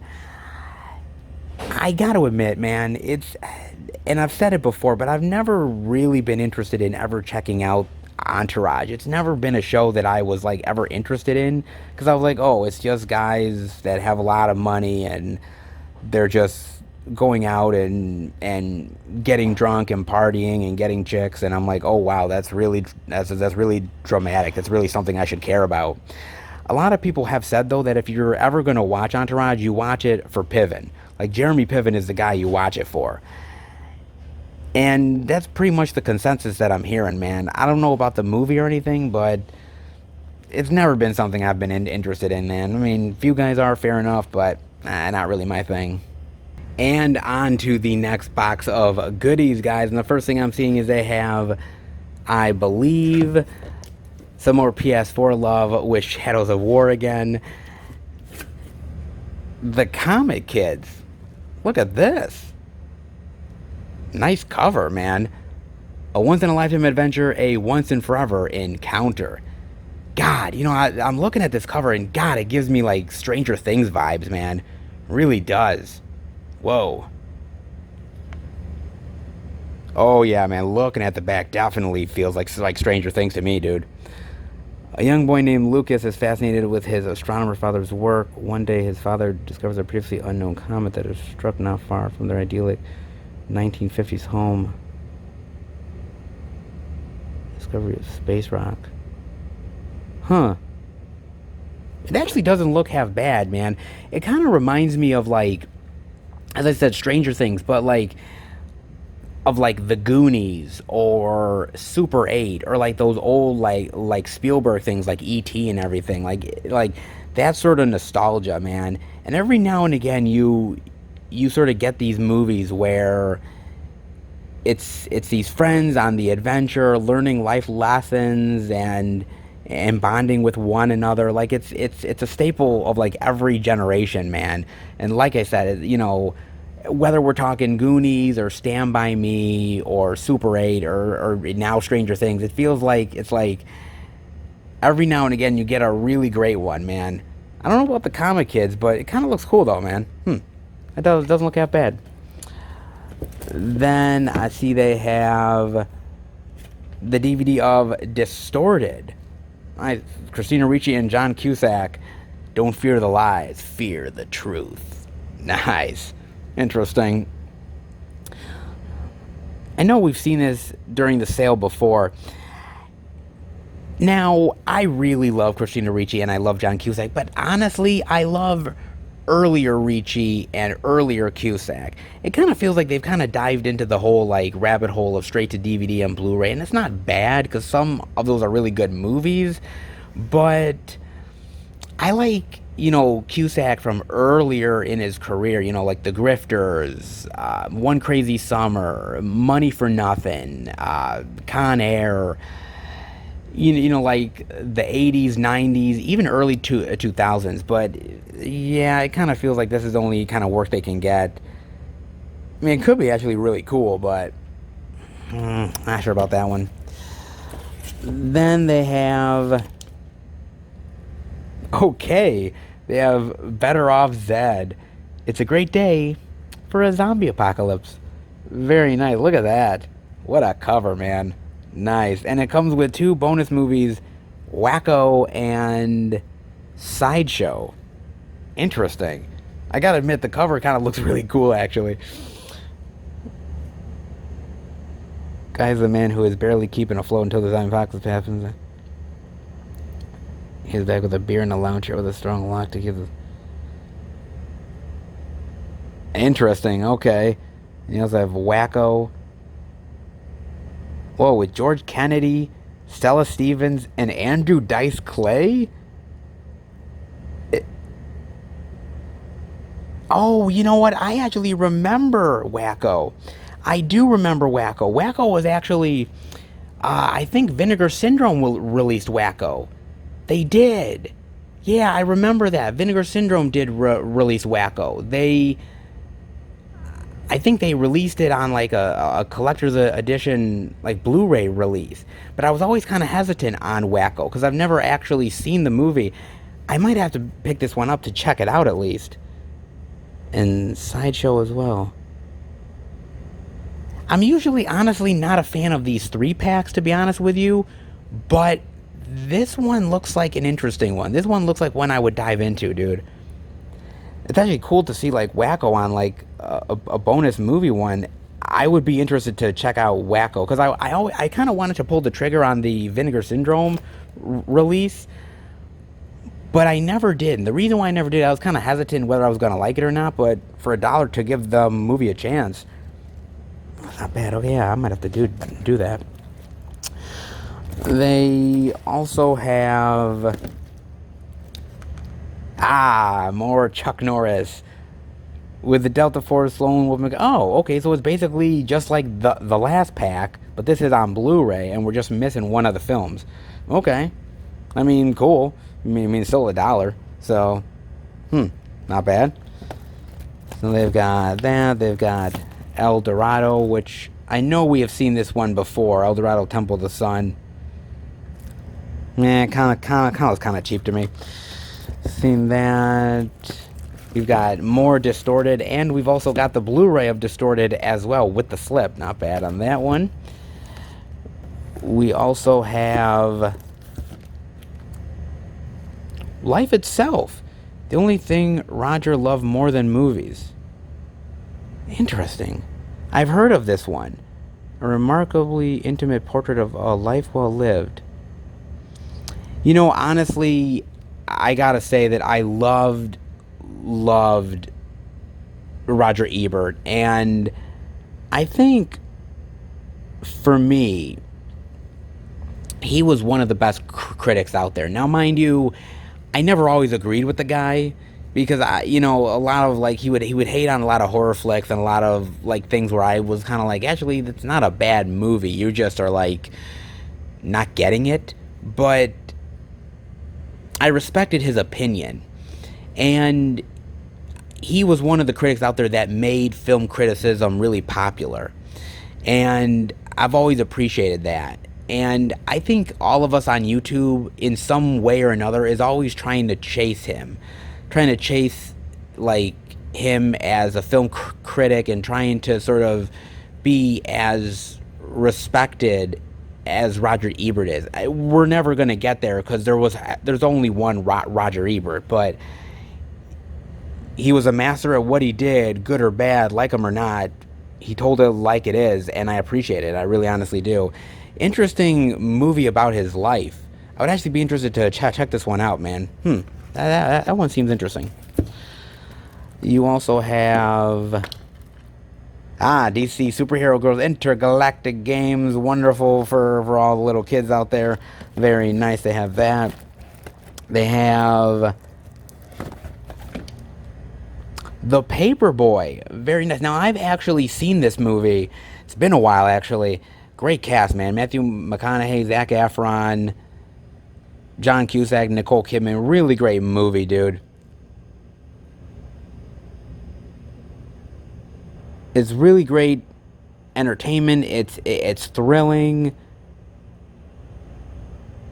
There's a lot of tension with it. I actually really like this one quite a bit, dude. Again, it's been a while since I've seen it, but this was a really cool like indie flick. A lot of people were talking about. God, a long time back, man. Really good, dude. Yeah, I do like this quite a bit. I'm actually surprised to see this one here. They have that. They have more Love of the Vanquisher. Very nice. They've got that. They have Dark Was the Night, the Blu-ray with the slip, very cool. High Voltage with the slip, awesome. They've got that. They've got Running From My Roots, A Country Star Is Born. Ah, another one of those Dove-approved ones. Yeah. Patrick Muldoon, Aaron O'Connell. Country music. Dude, there's not many sort of country music movies I actually like. A lot of them, and I'm not even saying like country music is not superficial, but I feel like a lot of country music movies are superficial. You know what I mean? Like, there's only a few that I like. Like, I really love like Urban Cowboy. That's not a country music movie, but there's country music in it. It kind of just feels like it's too glamorous for its own good and kind of artificial. And this kind of looks like one of those movies, dude. It really does. Yeah, it doesn't look entertaining to me at all. Then they have 1,000-Yard Stare, World War II, actually. 1,000 yards between life and death. Interesting. The Blu-ray DVD. A story of post-traumatic stress disorder. You know, I've told you guys before, and I'll say it again. I love a good war movie, dude. Sometimes it depends on the war movie, because not all war movies are created equal. Some are rather good, and some are really shitty. I've never heard of 1,000-Yard Stare. It kind of looks good, though. Or two German forces crushed the Americans in the battle. That kind of doesn't look half bad, actually. That, they've got more PS4 love. They've got The Lancet. I know we've seen this one before in the sale. We've seen that. More domestic cover. The Seat Filler with Kelly Rowland. She's rich and famous. He's poor and shameless. Okay. I only like Kelly Rowland in one movie. Only one. And that's in Freddy vs. Jason. And you want to know why I love her in that movie? Take a wild guess, guys. Alright, I'll tell you. Because she gets killed by Freddy Krueger. Yes, absolutely. Look, man. I used to like Destiny's Child. They were a great group. And it kind of felt like, you know, Beyonce went and did her thing. She was really popular. And it felt like the other two kind of floated in obscurity after that. And Kelly Rowland is one of those chicks that kind of just didn't quite know what to do with her career, so she was doing movies. And, you know, Freddy vs. Jason is cool, but, you know, outside of that, I can't say I'm interested in anything else she does.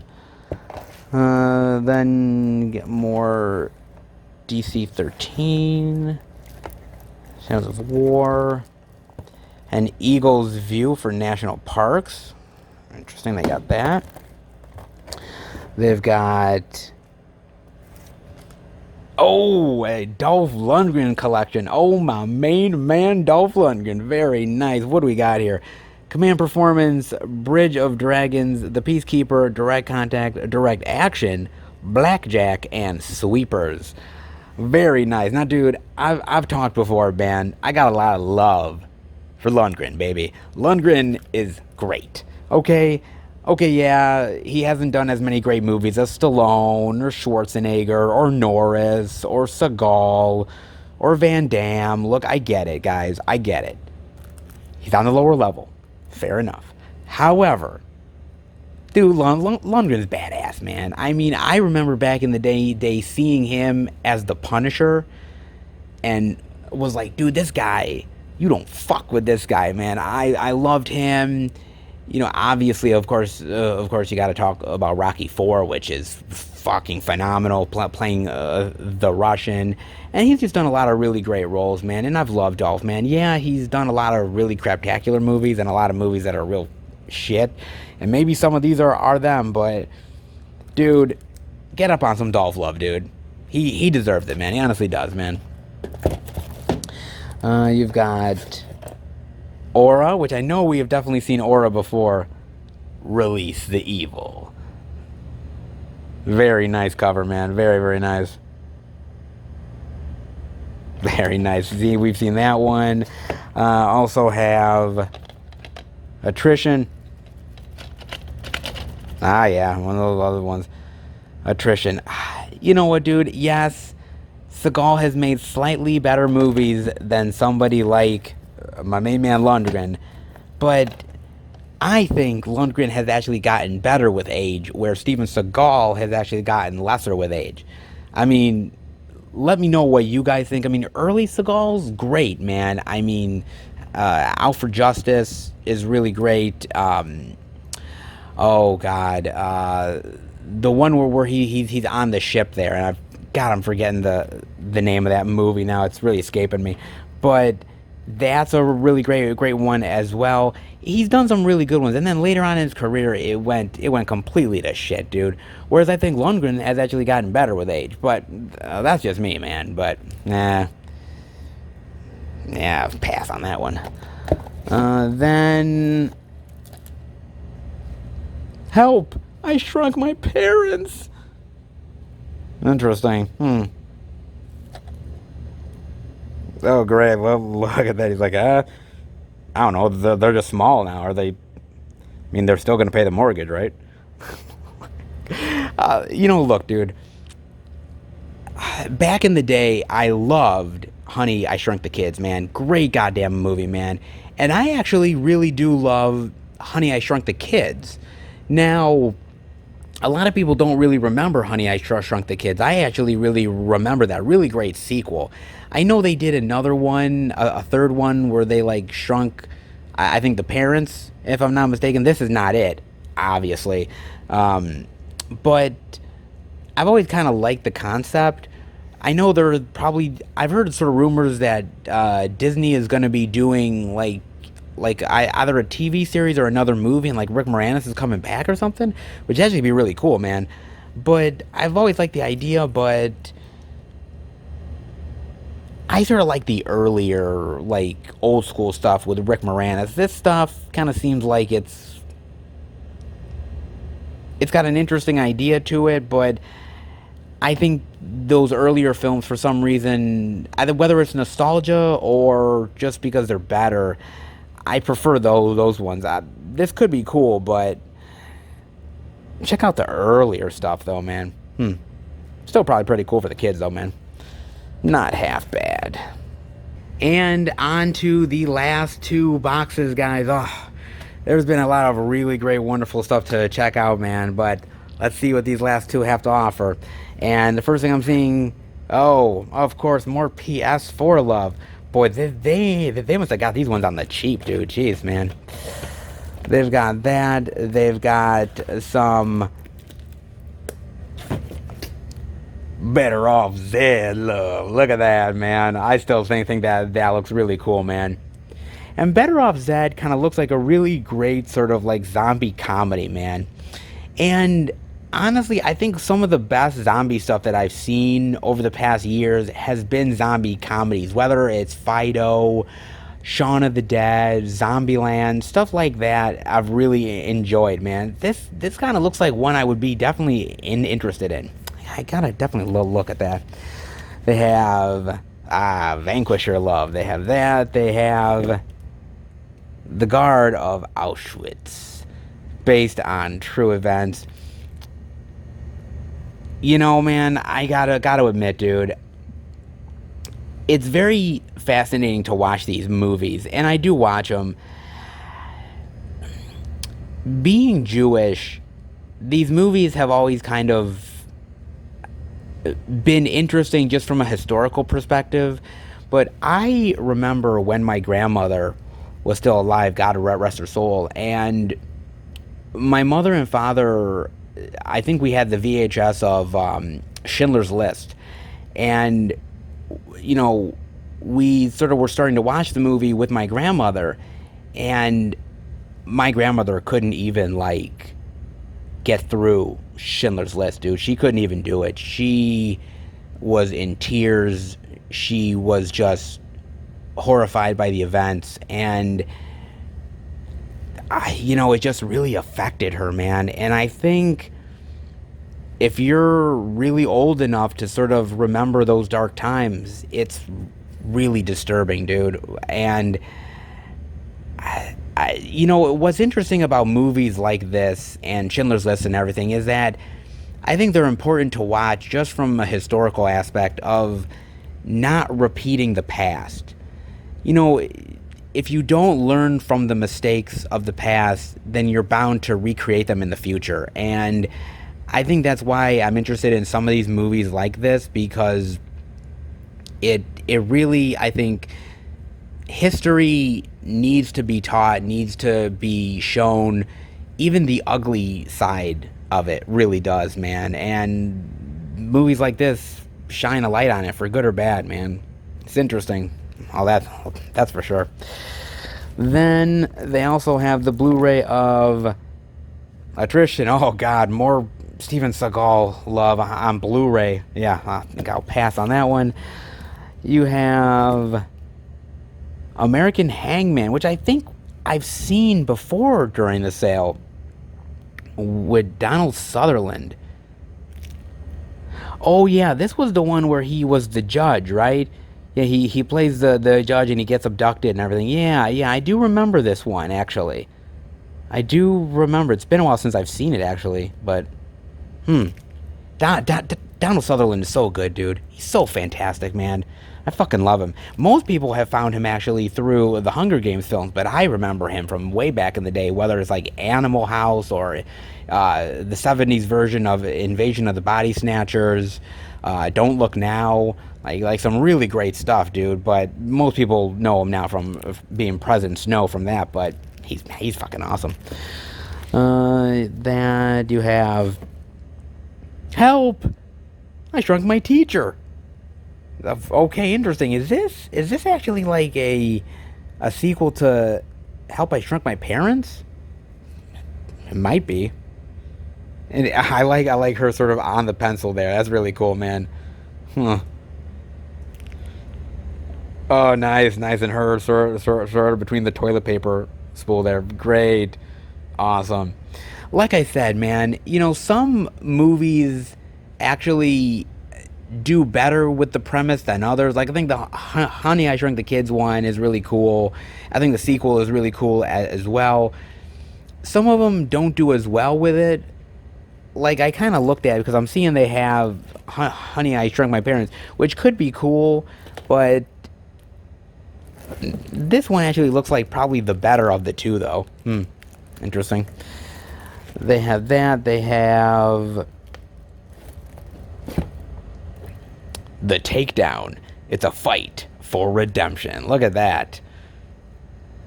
Kind of generic cover, though. When UK government hitman Jack accidentally kills the son of the target, he breaks his employer no mistakes rule and becomes a target himself.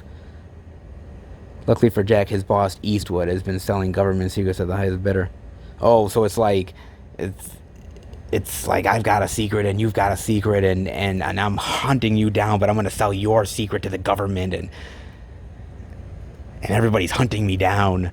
I've seen this movie a ton of times, dude. This movie is like gets regurgitated every once in a while, you know what I'm saying? It doesn't look that bad. Probably a little generic, though. They got that.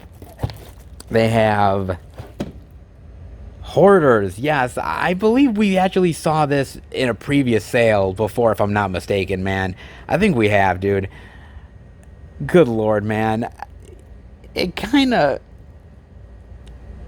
looked fun at the time, but I don't know, dude. It looks really cheesy as shit, man. A group of washed-up reality TV stars cook up the premise. This reality series ever extremely haunted hoarders. You know what? I gotta admit, man, I love watching that reality show Hoarders.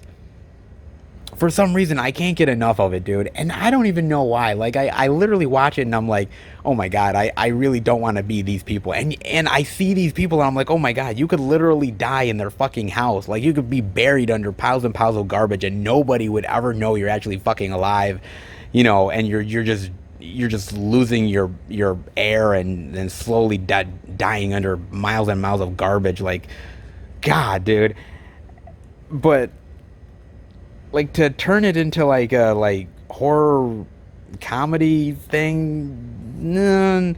It's a good idea, but this looks kind of cheapo, dude. I don't know. I don't know about this one, man. Then we've got over here Rehearsal Impact again. We've got, that 3 Chuck Norris favorites there. We've got Warning Shot with the slip. Nice, not bad.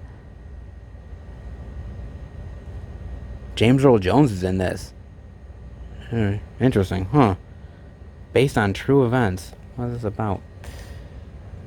Audrey is a single mother to daughter. Shouting a kind of struggle.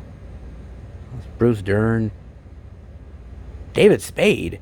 What? David, really? I think I might have seen this before somewhere, actually. I might have actually. Because I remember, like, David Spade in, like, this really, like, ultra serious role, and I'm like, David Spade, you mean, like, comedy David Spade? Okay. Like, I'm like, I've never seen David Spade in anything serious in my life, dude. It would be, honestly, this movie would be interesting just to see David Spade in a serious role. That would be the only interest I would have. Like, I would be like, wow. That would be interesting. Warning sign. If you guys have seen it, let me know. And is David Spade good in this? Should he be a dramatic actor? Well, if you've seen a movie like Wrong Missy, you know he ain't good at comedy anymore either. Oh, Lord. Then you got that. More PS4 love. El Dorado. Magnificent Seven. Roots. Atlantis. Love. Safe. Another, like, movie with 2 bonus movies. Safe with Jason London. Time to take his daughter back. Oh, great. So it's kind of like a Taken ripoff. Oh, wonderful. And we have Executive Target and Riot.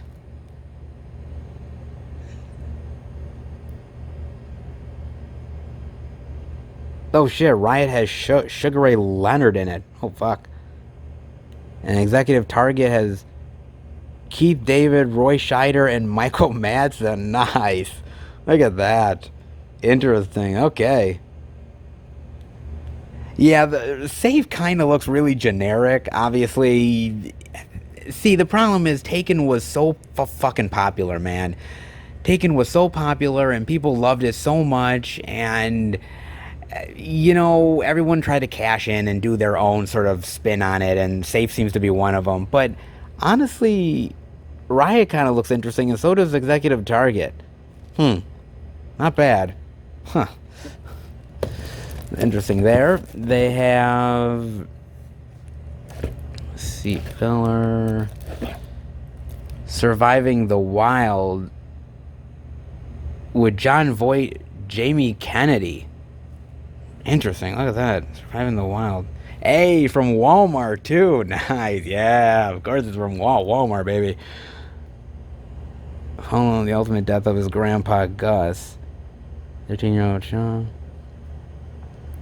So he goes on an adventure. He kind of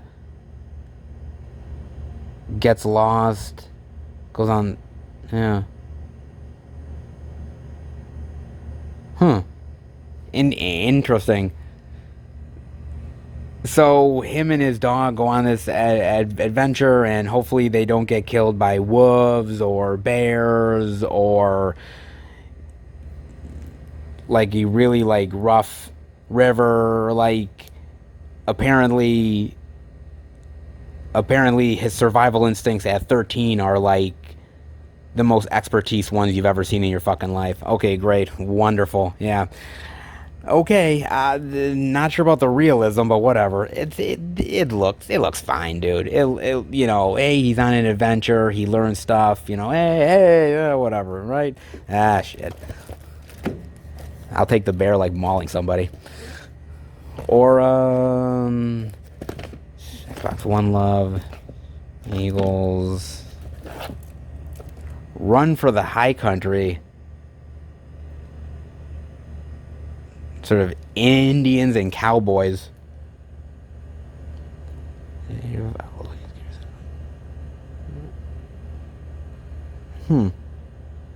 That looks kind of generic and a little bit cheapo. Run for the High Country. See, this is why, man.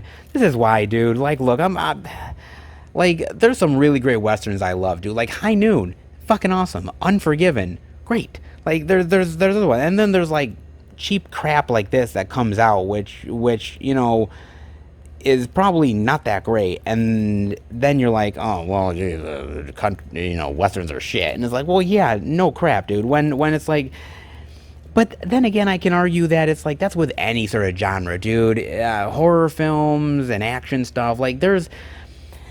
The problem, honestly, guys, is that there's a lot of garbage out there, and there really honestly is, and I hate to say that, but it's the truth. There's a lot of crap out there, and as a movie lover and consumer, and trust me, I've seen a lot of shit, dude. There's a lot of good stuff in these piles, and there's a lot of shit in these piles, and you got to know the good versus the bad. And stuff like Run for the High Country, yeah, it's $1, but you know, there's other better things to watch. You know what I'm saying? So it kind of sucks that there's movies out here that are not as good, that kind of kill your love for a genre, but you know, just watch the better shit. You know what I'm saying, man? Then I got Guard of Auschwitz on DVD and Hoarders as well.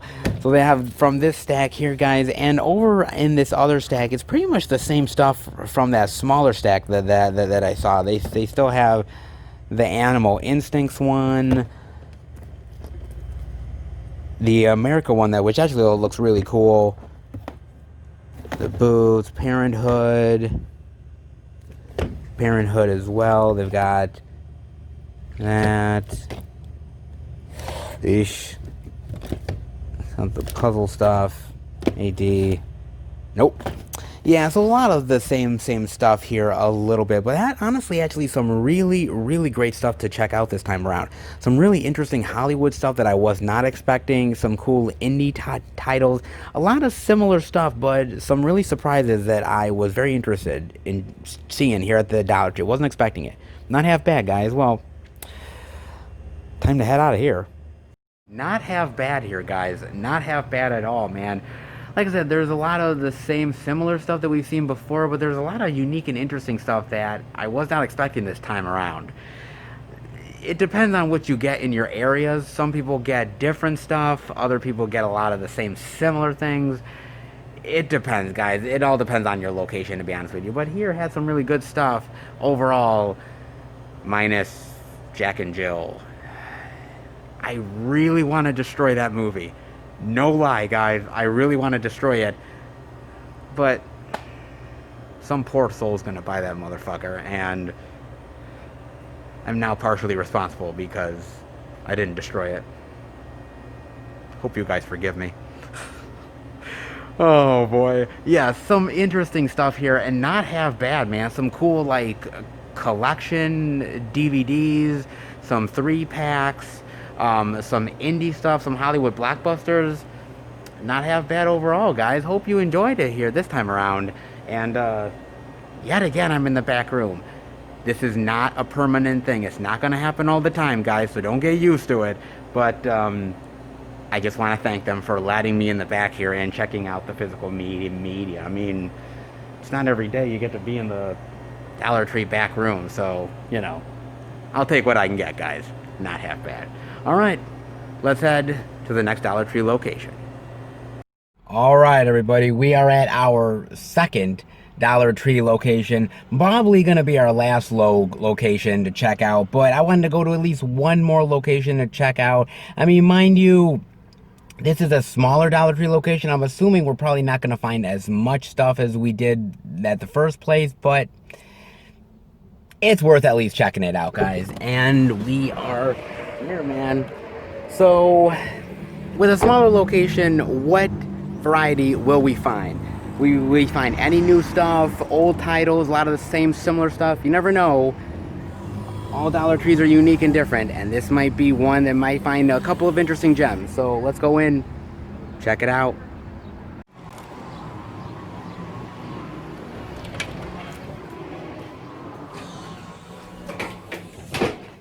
All right, everybody, we are in another Dollar Tree location, and I knew they were going to put some of their stuff out early. I knew it. And I'm assuming that this is a small amount of what they got. This is a smaller Dollar Tree, so I'm assuming this is all we're gonna see, guys. D13U, saw that before. Revolt, 300. Legend of the Tsunami Warrior. Ah, Stargate, wonderful Stargate. Damascus. Hobo with a motherfucking shotgun. Love that. Hopefully every Dollar Tree is getting this one. They got Her. Journey to the Center of the Earth. High Voltage. Pillow Talk. A lot of the same stuff that we saw before, though. An Eagle's View. Attrition. 13. El Dorado. Life Itself. This is new. The Pirates of Somalia with Evan Peters, Melanie Griffith, and Al Pacino. Really? Inspired by the incredible true story. Interesting. Pirates of Somalia. When rookie journalist Jay has an inspiring chance encounter with his idol, he uproots life and moves to Somalia looking for...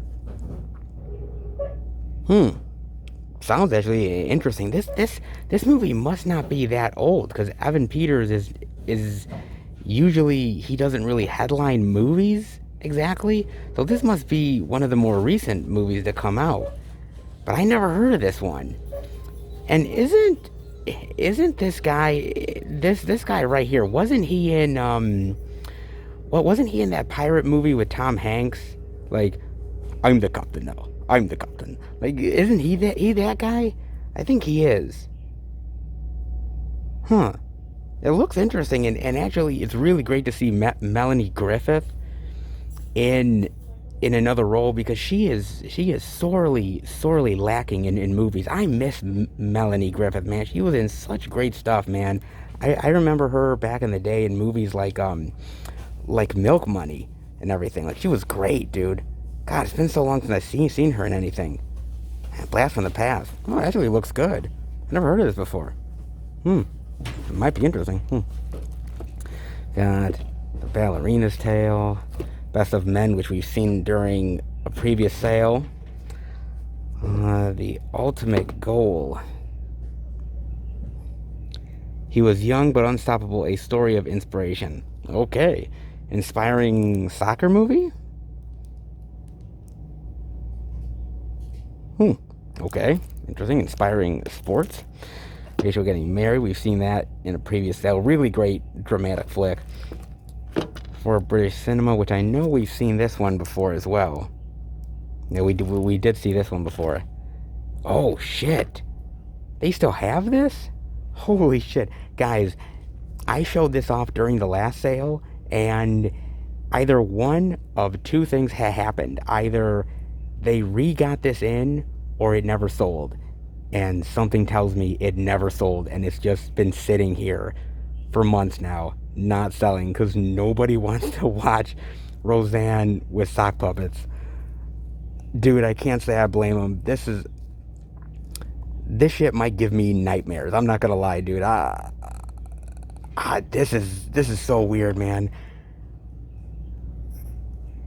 I'm thinking about pulling the trigger just to see, man, just to see what the hell this is all about and torture myself. But Roseanne with singing sock puppets. I can't believe that the world exists with this in it. I'm really fascinated, guys. I'm really fascinated. but I'm also really worried for my sanity. Help! Oh, they've got Casual Vacancy, which we have seen before as well during the sale.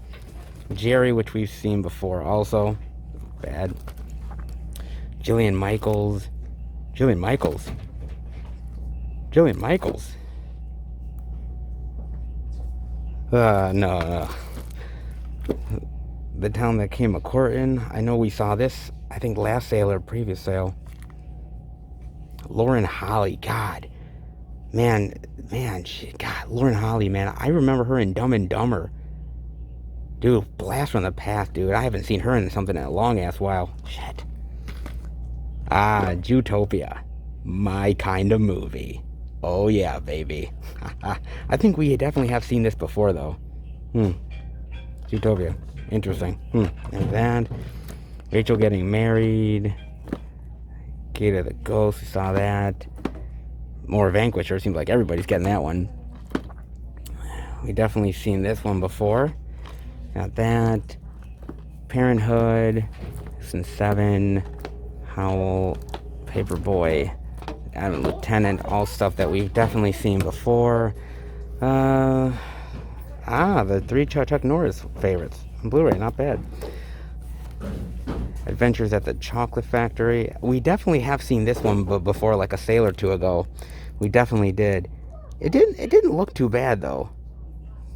Definitely an interesting one for kids. I guess it's kind of like, if you've seen Willy Wonka and the Chocolate Factory, why not give this one a go? But I kind of feel like all you need is Willy Wonka and the Chocolate Factory, you know? That's the only Chocolate Factory movie you really need. And I'm not talking the Johnny Depp one either.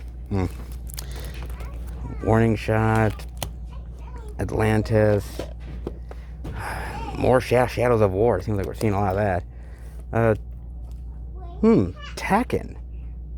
Kazuya's Revenge. Survival is no game. Did they actually make a movie out of the Tekken game? I thought they never did, actually.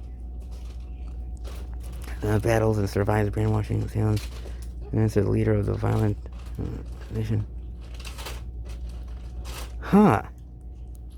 I remember playing Tekken long time ago, but geez, man, that was like forever ago. I didn't actually know they made a movie based on the Tekken game. I never actually remember they did that.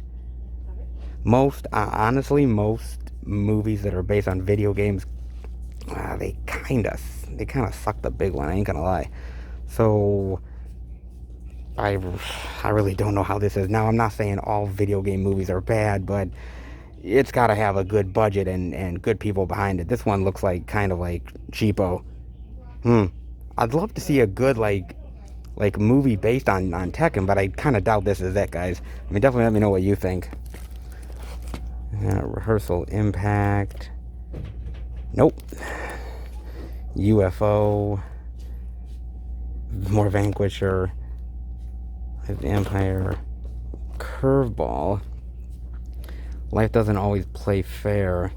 Yeah, no shit. Never take your eyes off the ball. Smart, Popular, and the Star Pitcher. He gets into all kinds of trouble and partying and you know, the life of a star athlete. You get women all around you and partying. Life is so difficult. Jeez. Yeah, right. Curveball. Axo Squad. I really want to know about Axo Squad, man. I really do. It looks really interesting, but again, I've never heard of this thing. That does look interesting, though. And they've got One-Eyed Jacks, a film by Marlon Brando. I don't think I've ever heard of this one. When Friends Become Enemies. And it also includes 3 bonus movies as well. The Over the Hill Gang Rides Again. Weren't they over the hill once? Like, I'm surprised they got over the hill the first time. Shit. And then The Deadly Companions.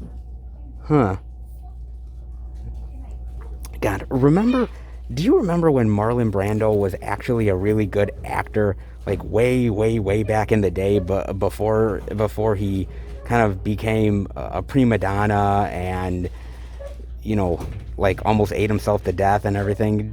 Do you remember when he was a really good actor, dude? I do too. I miss those days. Down the rabbit hole that he went. But he was a good actor at one point. Kind of curious about this one. Well, let me know about that one. Fathers and Daughters. Time. Emma. I've seen a couple of adaptations of Emma. I've seen a few of them. I saw that newer adaptation that came out not too long ago, which is not bad. These sort of period piece movies, they're really not for me, I hate to say, guys. The period piece stuff is kind of, it's kind of ho-hum. There's some adaptations are better than others, though. Now that they have Distorted, Fury of War collection. Includes 3 DVDs, 20 movies. Interesting. What? Wow. The Battle of Germany, France. Wow. Like, there is a lot of stuff here, man. I mean, I love a good war movie. This, I mean, for $1 for 20 movies, that's actually not a bad deal. It just, I guess, depends on, you know, if these are good movies or not. I kind of have a feeling they're not great movies. They're just crap movies that they're just putting in a collection. That's about it. I mean, again, war movies have to be done well, but this one, I don't know about this one, man. Death Race 2050. Border Cross, a Danny Trejo double feature. Very nice. I'm glad that guy's finally getting his just due with double features. We should honestly get more Danny Trejo double features, man. We honestly should. Lorenzo Lamas is in one of them. Border Cross and Chavez, Cage of Glory. Look at that badass motherfucker, Danny Trejo. Look at that shit. Ex-boxer Danny Boy Jackson only left the room for and human traffickers attached his son with the clock ticking. Interesting. He's a man whose life is hanging by a thread. St. Charles. Oh, so really, Danny Trejo in this movie is not even front and center in any of them. He's kind of in the background. So it's really like a Danny Trejo double feature, but it's more of like Danny Trejo is kind of like in the background of both of the movies. Well, that sucks. I mean, I would love to see him like really be like, you know, the badass motherfucker that Danny Trejo can be. Like, I don't, like him being in the background, why even call it a Danny Trejo double feature? Well, that sucks. I mean, it's glad to see him getting more work, but it's kind of misleading, though. Again, if you're a fan of Danny Trejo, even like a small part in a movie, Danny Trejo, for $1, I guess. Laugh Out Loud, Zohan, Doris, Impact. American Heroes 4 movie collection. Bob Hope, Bing Crosby, and Ronald Reagan. Nice. Oh my God, a blast from the fucking past. Look at that. That is crazy, man. Look at that, dude. Wow. I almost forgot Ronald Reagan was in movies before he became president, but yeah, he was, actually. This is The Army, Santa Fe Trail, Road to Bali, and My Favorite Brunette. Man, these are like old school movies. Damn, man, like I'm seeing like Errol Flynn is in some of this stuff as well. Irving Berlin. Wow, man, this is really old school shit, man. Out of the three of these, I think I'm the more fan of Bing Crosby than anybody else. I mean, Bob Hope is good. I like his old school comedy, but never really got into his movies. And Ronald Reagan, geez, I think I saw maybe one movie that he's done. That's about it. I mean, my favorite thing with Bing Crosby has to be probably White Christmas. I mean, White Christmas is great. Speaking of Christmas. Actually, a really good Christmas movie for, you know, for just saying. But yeah, God, this is an old school one. Shit. Not bad for $1. Next, The Borrowers and Without Honor with Harry Carey. includes 3 bonus movies as well. Trouble in Texas, Call Mosquitoes, and Stampede. Harry Carey. Jeez, man, these are old school movies. Wow, like this stuff and like the Ronald Reagan stuff, man. It's like, jeez, going way back in time, dude. And another one from Walmart. I have the Dollar Tree is definitely raiding the Walmart collection. That's for damn sure. Again, not a lot of stuff here. A lot of the same similar stuff, but a couple of unique things definitely worth checking out at this one. Fortunately, with a smaller Dollar Tree, well, you get smaller selection. But hey, they do have that movie theater butter popcorn that you guys kept telling me worth getting. So maybe I'll get that one too. It's possible. Hey, I'm a fat ass, so, you know, and a movie lover, so popcorn is kind of my thing. All right, guys, well, hey, it is what it is, man. At least we got to see some stuff. Not bad. All right. Let's head out. The differences between a big Dollar Tree location and a smaller Dollar Tree location, guys. I mean, going to the first place, we saw an abundance of titles, a lot of media to check out. And it's kind of weird because, you know, some of the employees, when I went to that first location, some of them ended up telling me, they were like, oh yeah, we didn't get a lot of stuff this time around. It seemed like they got a pretty decent amount of stuff, man. So I'm like, okay. And then you come to this place like this and a lot less selection, unfortunately. Now, mind you, that's just the differences. You know, a bigger Dollar Tree location is going to get a lot more. A smaller one is probably going to get, you know, maybe a couple boxes, and that's about it. I mean, mind you, they did put them out early, so there might have been a little bit more selection, but not that much more, guys. I have a feeling that just a smaller location, unfortunately, is just going to get what they get, and they're just happy to at least get that. Because sometimes, I hate to say it, some Dollar Trees don't get anything at all. So, you know, I'm just happy that these areas get them. Big locations, small locations, at least we see something, man. So, I mean, not half bad. And just weird to see a lot of really like old school, like classic movies, like a lot of black and white stuff, man. I mean, if you're a movie buff and you love movies or a history of film, I mean, for $1, you really can't beat it, guys. It's really good, honestly. You know, some stuff that I've never even heard of. So, like I said, definitely check your Dollar Tree locations. You'll find some pretty unique and interesting stuff, for sure, man. All right, not half bad, guys. Hope you enjoyed it. Let's head home and finish the video. So, did I say that was the end of the video?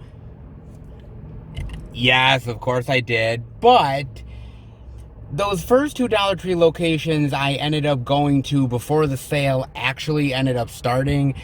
And I thought to myself, let's go to one more location, one where the sale is actually started.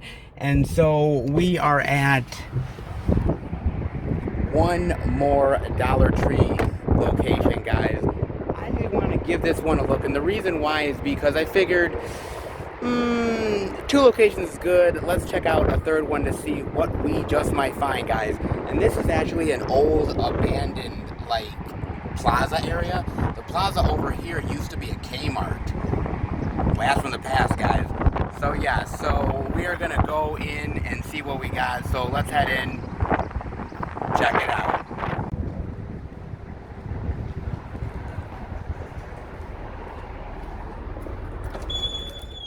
All right, everybody, we are in at a third Dollar Tree location. Now, actually, all of their new stock is over here, right in the whole, like, tablet, audio, mechanical section. It's not even up front, which is really weird. Usually, we've been seeing all of their stuff featured up front, but I guess sometimes they just put it in the back. It's weird. I thought it was, like, the featured item, but I guess not. They're putting it in the back, guys. So, I don't know, let's dive in and check some of it out, man. Jesus Christ. God, the first fucking thing we see, really? Fuck, man, terrible. God. Fury of War, 20 movies. I think we saw that before. Curious George. Foster we've seen. Chipmunks. Dream Center of the Earth. Queens of the Ring. I know we've seen that before as well.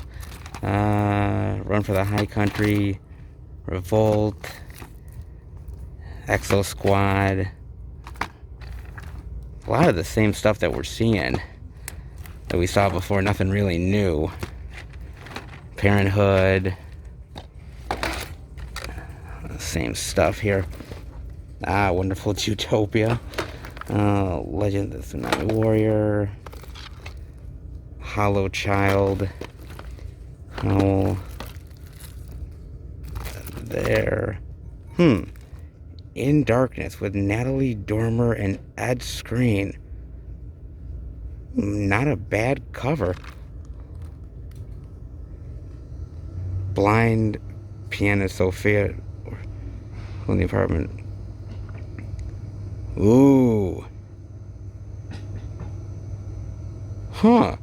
It's like a war criminal and she's drawn to him in this dangerous world. That just doesn't look half bad. I actually like Natalie Dormer. She's not bad, actually, of an actress. In Darkness, that doesn't look half bad, man. Let's see what they got else. That's the cover. Oh, shit. I got the DVD of Spider-Man 3. And we definitely haven't seen this one yet.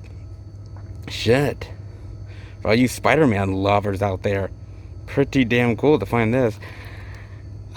You know what? I'm going to be honest with you guys. I'm going to be real here. Spider-Man 3... I mean, it's better than the two Amazing Spider-Man movies, which I really don't care for. I think those two are not so good. This one, actually, it has some bright spots in it. I don't mind the Sandman stuff. But, God, they really... The Venom stuff is really terrible here, man. The Venom stuff is really bad, dude. Like, they really go out of their way to really just, like, piss all over the whole Venom stuff. And I actually remember that Sam Raimi didn't even want to do Venom. It was actually forced upon him. Like, they didn't like the fact that it was just Sandman. They wanted something else, and they pushed on that, and he didn't really want to do it. In fact, Sam Raimi, from what I gather, is not really a fan of the new school Spider-Man villains. He likes more of the old school stuff. But the whole, like, goofy Peter Parker stuff that kind of worked in Spider-Man 2 doesn't really work in Spider-Man 3. Man, the whole, like, finishing of the Osborn story, like, it's... A lot of it falls really flat, dude. And it really sucks because, like, Spider-Man 2 is so good. And then Spider-Man 3 is, like, really shits the bed in a big bad way, man.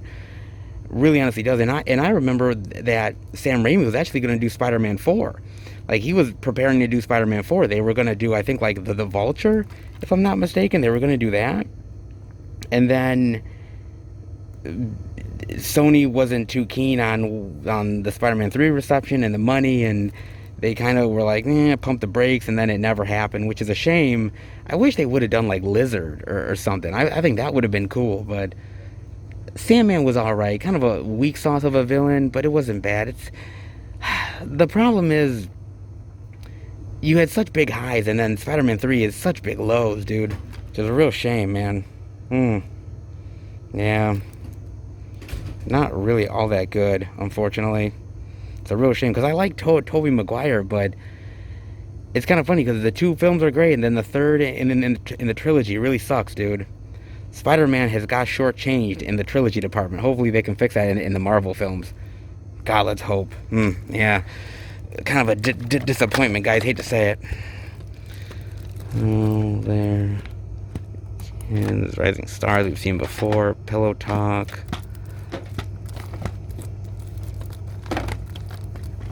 Entourage. Go. Oh, wonderful. More Christmas collection goodness. Oh, good Lord. Sherlock. 16 cases in the Sherlock collection. Nice. Because if you're a fan of Sherlock, why the hell not? That. Finish upon. Let's go, kid. And movies of excellent H film collection featuring Morgan Freeman, Jack Nicholson, Ray Liotta, Cheryl Ladd, Michael Caine, Dennis Hopper. Okay. Comes from Kmart. Fantastic. $5 from Kmart. Awesome. God, I haven't been in a Kmart in years. Good Lord, man. Where the hell they dig this thing up? The blacklist. That's pretty cool. That's not bad. Got that. Parcel there. And more Spider-Man 3. Goodness. The Fight Within. Code on Her. Undercover. That one more. 31. RoboCop. Ronaldo, The Perfect Guy. A lot of the same stuff, actually.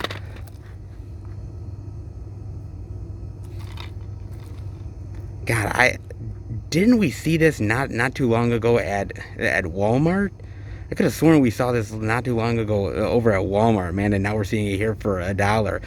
Like, some of those weird Walmart titles eventually come to Dollar Tree, man. So if you're ever interested in someone, just wait. You may just find them here, dude. What a weird friggin' alien, man. Gosh, jeez. And national parks. 180 grams. I think we saw that before.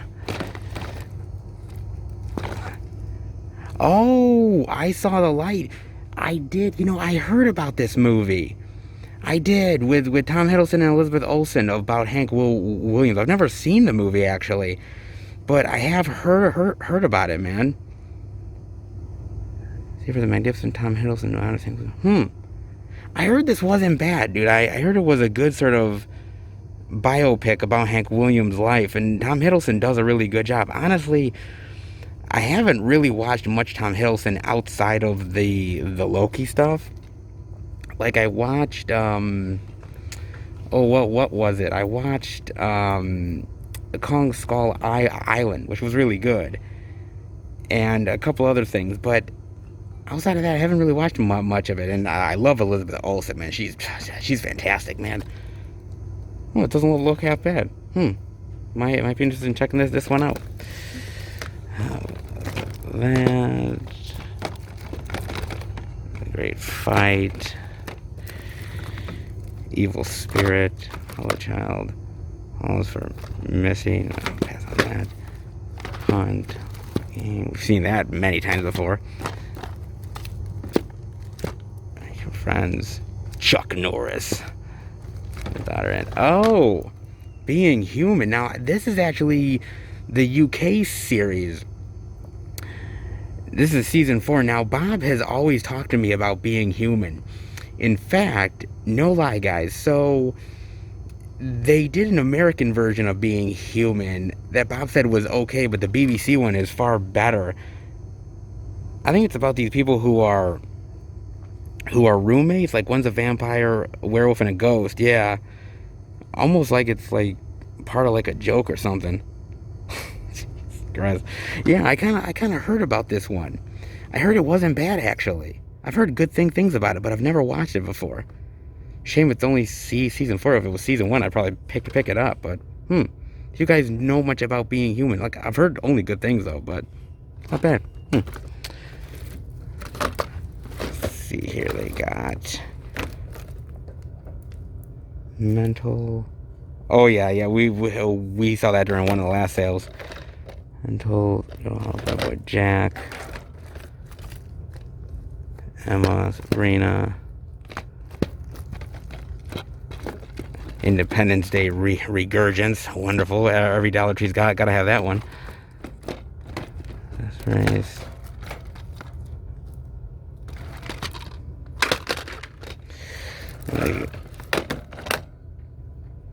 Oh, Stan Lee and Kevin Smith Save the World.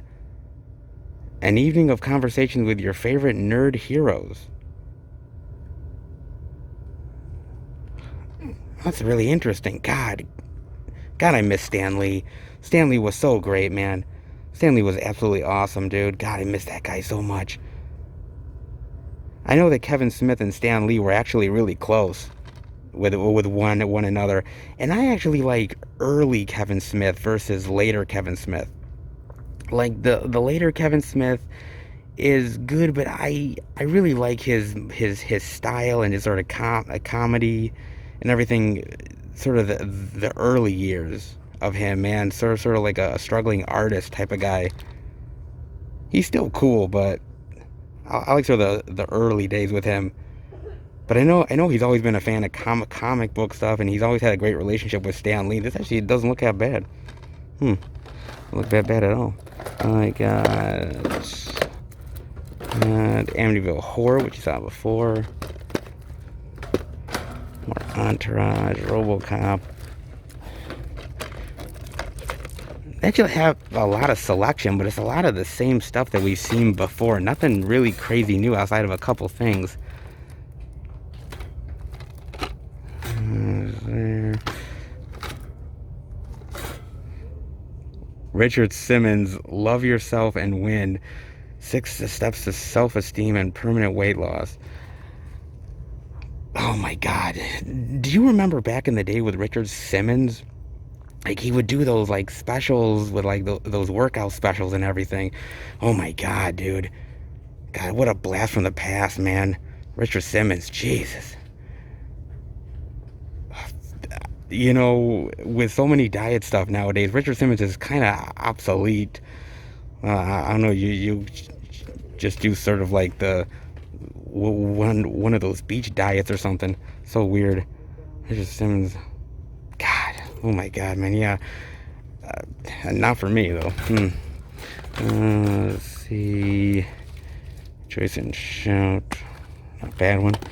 That they've got Moscow, Belgium, which I know we've seen before in a previous sale. This doesn't look half bad. And then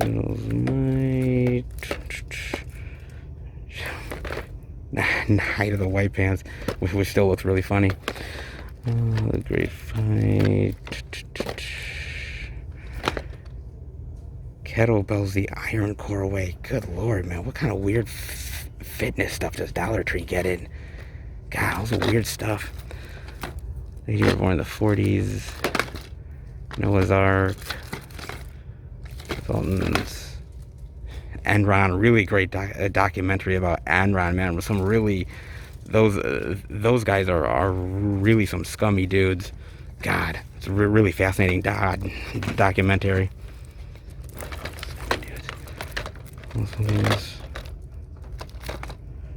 Jericho. Doesn't look half bad. Sure doesn't look half bad at all. Darkness, Flyboys, Race. The Warriors. More Wonderful Exorcist goodness. Hank Filler. White Bird in a Blizzard.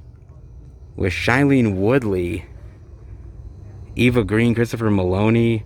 Thomas Jane, Angela Bassett. Wow, that's one hell of a cast. God, this must have been like early Shailene Woodley. She looks young. Wow, man. Intriguing and haunting. Cat Connors. Oh, that's look how bad. White Bird in a Blizzard. I might have to definitely check this one out at some point. Bird in a Blizzard. Wow, man. That's interesting. Emma, Wayne, so there's even more stuff over here. Jesus.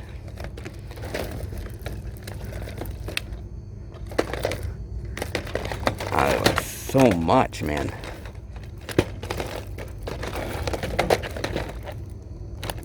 Horror 13.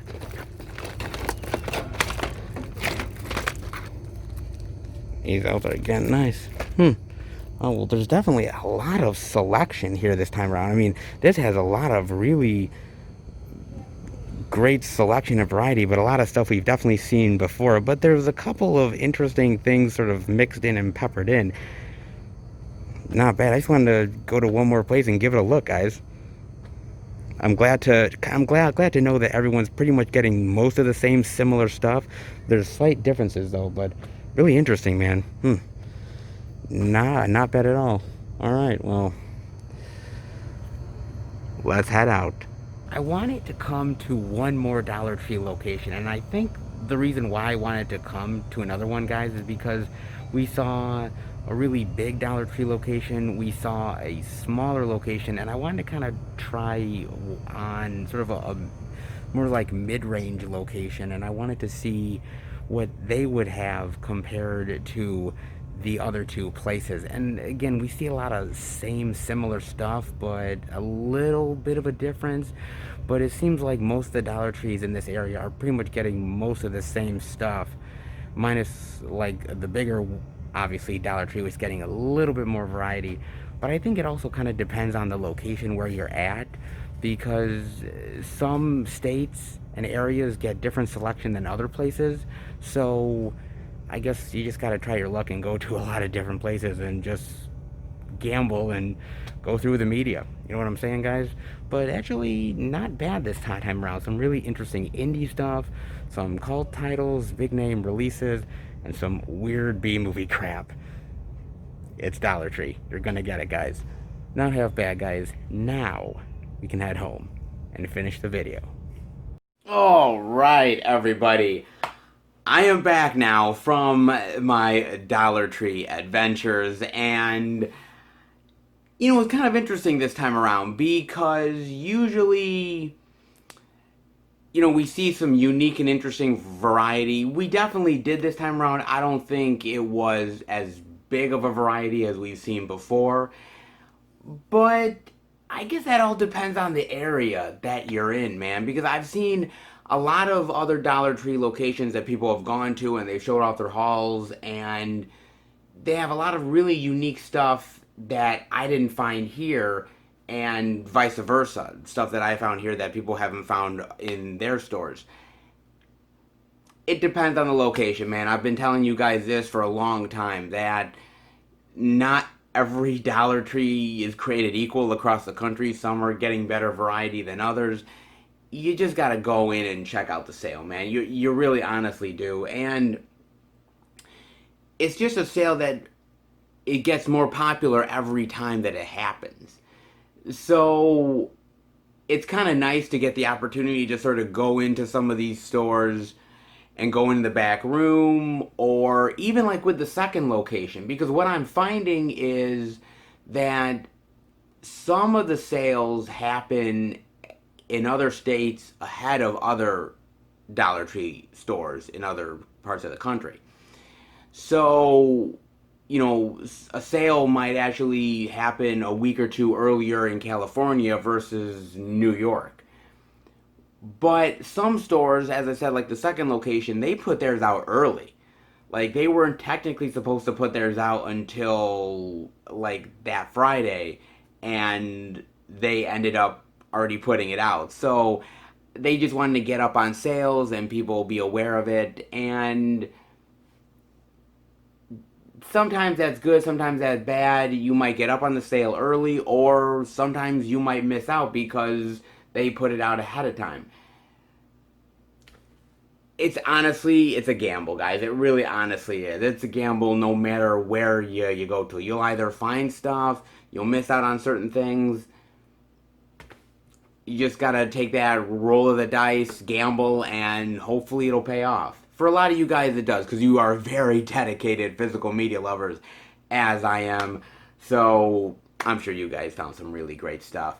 As far as I'm concerned, well, let's get into what I got. And the first location's haul that I picked up, well, I had first dibs, so of course I was going to pick up some good stuff, guys, at the first location. And what a great stack, man. The first thing I ended up picking up is that 3-movie pack with Better Off Zed, and it includes Wacko and Sideshow. And I actually wanted this. Well, Better Off Zed actually looks really great. Actually, it looks pretty cool. But it was also honestly for Wacko, because I've actually been considering ordering it through Vinegar Syndrome, but I've been kind of hesitant because I've never seen the movie before.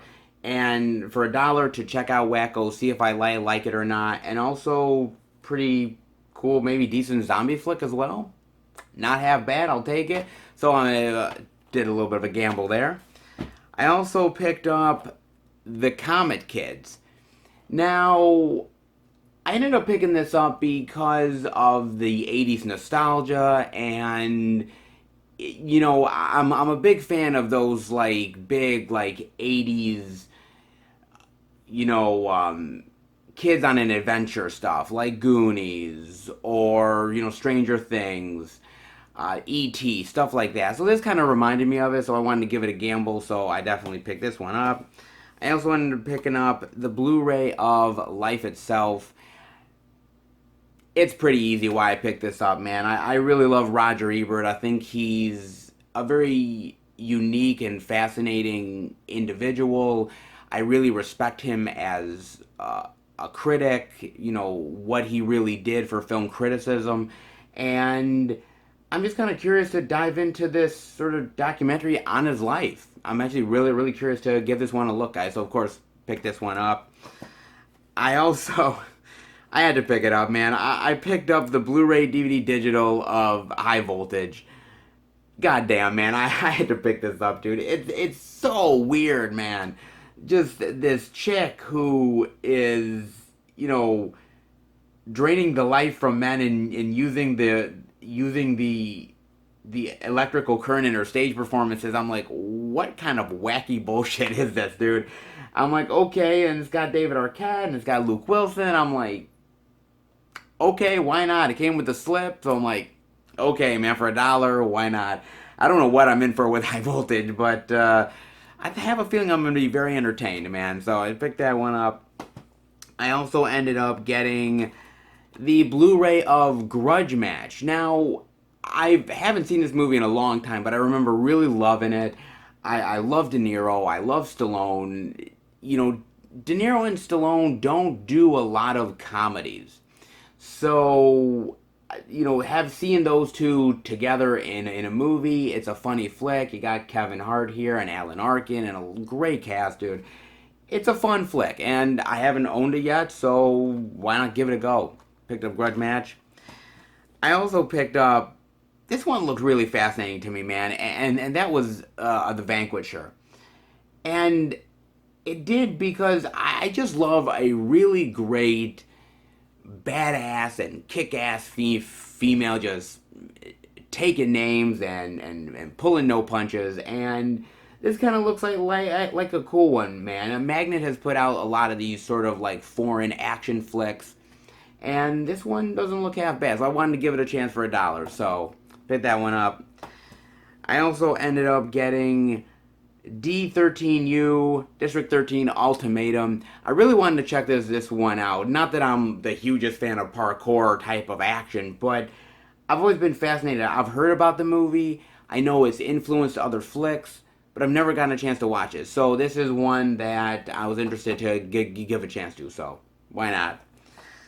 Also, I ended up getting the collector's edition of Hobo with a Shotgun. Oh, great, ridiculous B-movie, over-the-top goddamn cheese, but boy is it entertaining as fuck, man. Rutger Hauer, come on, let's be honest, Rutger Hauer is the man, okay? He's great here. The blood, the gore, it's just a very, like, over-the-top, ridiculous, scummy type of movie, but it kind of revels in its scumminess, and I just really loved it. And I haven't seen it in a long time, so for $1 on Blu-ray, I had to get it, guys. So pick that one up. So that is the first location, the first stack right here. Now, I'm going to actually show you guys the third location before I show you the second location. So I got a little bit from the third place. And what I found there was I ended up finding obviously the DVD of I Saw the Light. Now, for $1, I wanted to give this movie a chance. I really love Tom Hiddleston. I love Elizabeth Olsen. I do love a good biopic, man. I really honestly do. Biopics can be really entertaining. Not to say they're the most accurate movies you're ever going to watch. There's a lot of things that sometimes are made up, or, or embellished, but I really am entertained by biopics. And musical biopics, if they're done right, they're some of the best ones. So I wanted to give this one a look for sure. So for $1, why not? I also picked up the DVD of He's Out There. Now, the main reason I got this was because Yvonne Straczynski, who is just a gorgeous and beautiful woman, and she's a great actress, and I've loved her on some of the stuff I've seen of Chuck, and I was like, okay, a cool little horror flick with Yvonne, I'm going to give it a chance. When I'm done watching this, I'm definitely going to give it to my friend Bob because he loves Yvonne, and I don't think he's ever heard of this one, so I'm definitely going to give this to him. So for $1, hey, why not take a gamble on it? I also got Stan Lee and Kevin Smith Save the World. I had to pick this up, first of all, because of the great and wonderful Stan Lee, of course, but also, this has An Evening with Kevin Smith from 2002, and this is 3 hours and 44 minutes long, and it's basically just him doing a Q&A at university campuses and just really just having a good time talking about cool and interesting stories. It also has My Evening with Kevin Smith 2, Evening Harder, which is 3 hours and 59 minutes, and that's from 2006. And again, he goes to these places on tour, of course, giving his opinions and his thoughts on, the media and movies and pop culture. And, I've watched a little bit of clips from both of them on YouTube, but I've never actually seen the whole thing. So I'm actually definitely curious to give this a look. I like early Kevin Smith, the early Kevin Smith films. I liked sort of Kevin Smith, as a filmmaker and has sort of a pop culture guy in his early career and how he talked about movies and the media. And I've always sort of liked his sort of tone that he did, and I think the early stuff is really cool. So I can't wait to dive into some of that stuff. And it also has Stan Lee's Mutants, Monsters, and Marvels, which is 1 hour and 35 minutes, and that's from 2002. And and just so it's kind of just Stan Lee and Kevin Smith and some of their sort of geek culture, talking about geek culture and comic books and life, and yeah, kind of interested to finally dive into some cool like Kevin Smith and Stan Lee action. So for $1, why not? And last, over at the third location, I also got White Bird in a Blizzard. And, I had to pick this up, guys. And I did. And the reason why is because I really like Shailene Woodley. I think she's a great actress. And I'm always up for checking out a really cool sort of indie flick. Dollar Tree gets in some pretty cool indie stuff from time to time. Stuff that I've never heard of. And for $1, a lot of times you give movies a chance that you would have never normally done, and White Bird in a Blizzard is one of them. For $1, taking a gamble on it, why not check it out, man? So I got that. So this is from the third location. And then from the second location, I got a couple of titles, guys. The first I picked up is Journey to the Center of the Earth. Now, look, guys, I have not seen this movie in a long time. I did have a lot of fun with it when I watched it the first time a long time back, and I just wanted to sort of see if it kind of holds up for me. But another reason is Brendan Fraser. I mean, come on, man. Back in the day, Brendan Fraser was fucking amazing, dude. I mean, The Mummy, George of the Jungle, Dudley Do-Right. He's great, man. And God, I miss old school Brendan Fraser so much. And this was definitely old school Brendan Fraser, man. So some cool adventurous Brendan Fraser action, not half bad, guys. So I'll definitely take it.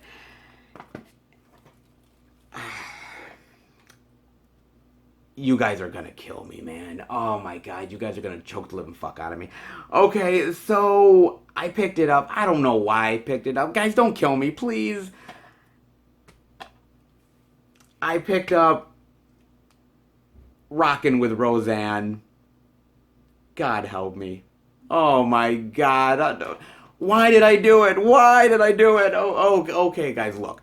The reason why I did it, to be fair, man, is because I don't think anybody was gonna buy this motherfucker. I have a feeling that this was gonna sit there until the next sale. Nobody was gonna buy this thing, and this looks so weird and so fucking bizarre that I'm like, this has to be at least a one-time watch, man. This has to be one of those oddities that I have to experience with my eyeballs. I have to torture my eyeballs, man.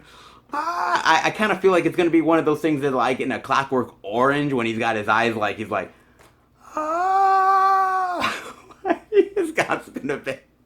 It's gonna be so much torture, man. God damn me. I'm a glutton for punishment, guys. What can I tell you? I am a really glutton for punishment, and I just decided, what the fuck, man? What the fuck? I might as well just torture myself. I'll torture myself so that you guys don't have to torture yourselves. I hope that makes sense, man. Don't kill me. Oh boy. So, yes, guys, I think the haul for the Dollar Tree this time around was not half bad, as you can see, man. Whew. Quite the stack that I picked up, for sure.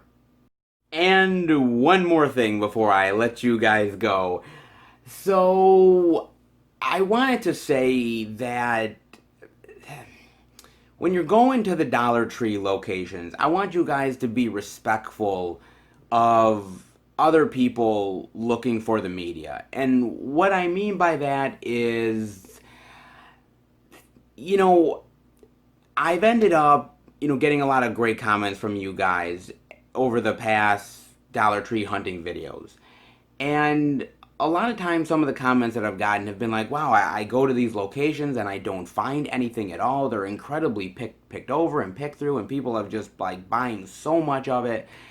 And somebody left a comment on a video recently talking about how there are people out there who are literally going to these Dollar Tree locations and they are buying up the majority of their media, literally like hundreds of titles, and they are going on eBay and reselling them for higher prices.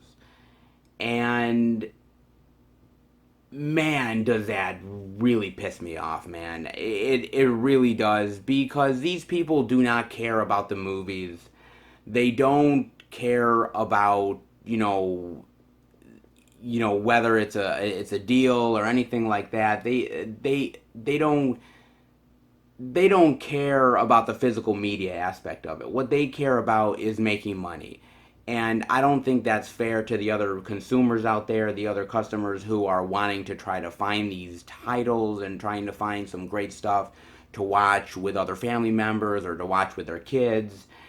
And, finding titles out there that maybe they missed the first or second time around, and they're trying to find it for their collection, and these people are literally screwing them over. I'm not saying it's a majority of people. I know a lot of you guys are really respectful out there, and you go out of your way to get what you like, and then, leave a lot of stuff for others who are looking for things. But, just remember that when you're out at these stores, yes, you want to pick up some great titles for yourself, and you want to, go out of your way to give movies a chance that you might not have. But just remember that other people out there are looking for things as well, not just yourself. So when it comes to physical media, I want everybody to have an opportunity for these titles. I want people to go out and have a chance to get these titles and experience physical media and give these movies a chance and an opportunity that they wouldn't have otherwise. So just remember that, guys, out there, that we're all out there as movie hunters and as movie collectors. We're all out there really trying to find the best titles for our collection and give these movies a chance, but other people are as well. So just be conscientious of that, guys. Take care of one another. out there when you're movie hunting, and just know that movie hunting needs to be enjoyed by everybody. We're not out there to, you know, screw people over. It's an experience we should all share with everybody. So make sure, guys. I know you guys do a great job, but you know, I put it out there honestly. So I wanted to let you guys know about that. But that is it for the video, guys. The Dollar Tree, yet another sale happens. I hope you guys picked up something good. If you did, definitely let me know what you got, guys. A lot of you are putting out your haul videos. A lot of you guys are going out and definitely finding some really great titles and going to a bunch of Dollar Tree locations. That's what the sale does. It's Dollar Tree madness, and it's a damn good reason for it, for sure, guys. I hope you guys definitely found something good. And if you liked the video, definitely give it a thumbs up. And if you're new to the channel, welcome. Check out the other Blu-ray and DVD Tuesday videos I do. Check out the movie hunting videos like this one on the channel. Check out the movie reviews I do with my friends, the Blu-ray pickup videos, and much more. If you love movies and physical media, hit subscribe and become a part of the Film Fan Nation. I want to thank my wonderful subscribers out there. You guys are absolutely amazing. Liking the videos, going out of your way to subscribe, giving me great comments and feedback. I really appreciate you guys so much, man. You're one of the reasons why I keep doing this, because you know, I love physical media. I love interacting with you guys. You give me the confidence to go out and do this all the time, and without you, I don't know if this would really exist, man. So I thank you from the bottom of my heart. So if you like what I do and how I talk about movies, definitely hit subscribe and keep up to date with everything I'm doing through Instagram, Twitter, and Facebook. FilmFan108. Keep up to date with everything I'm doing, plus special pictures and videos I do from time to time on social media as well. Alright, guys, I will see you back. Wow, God knows when we're going to have another sale, man. This sale keeps on getting quicker and quicker and quicker. Well, whenever the sale happens again, hopefully I will be there to show you all the great media. Take care, everybody, and happy hunting.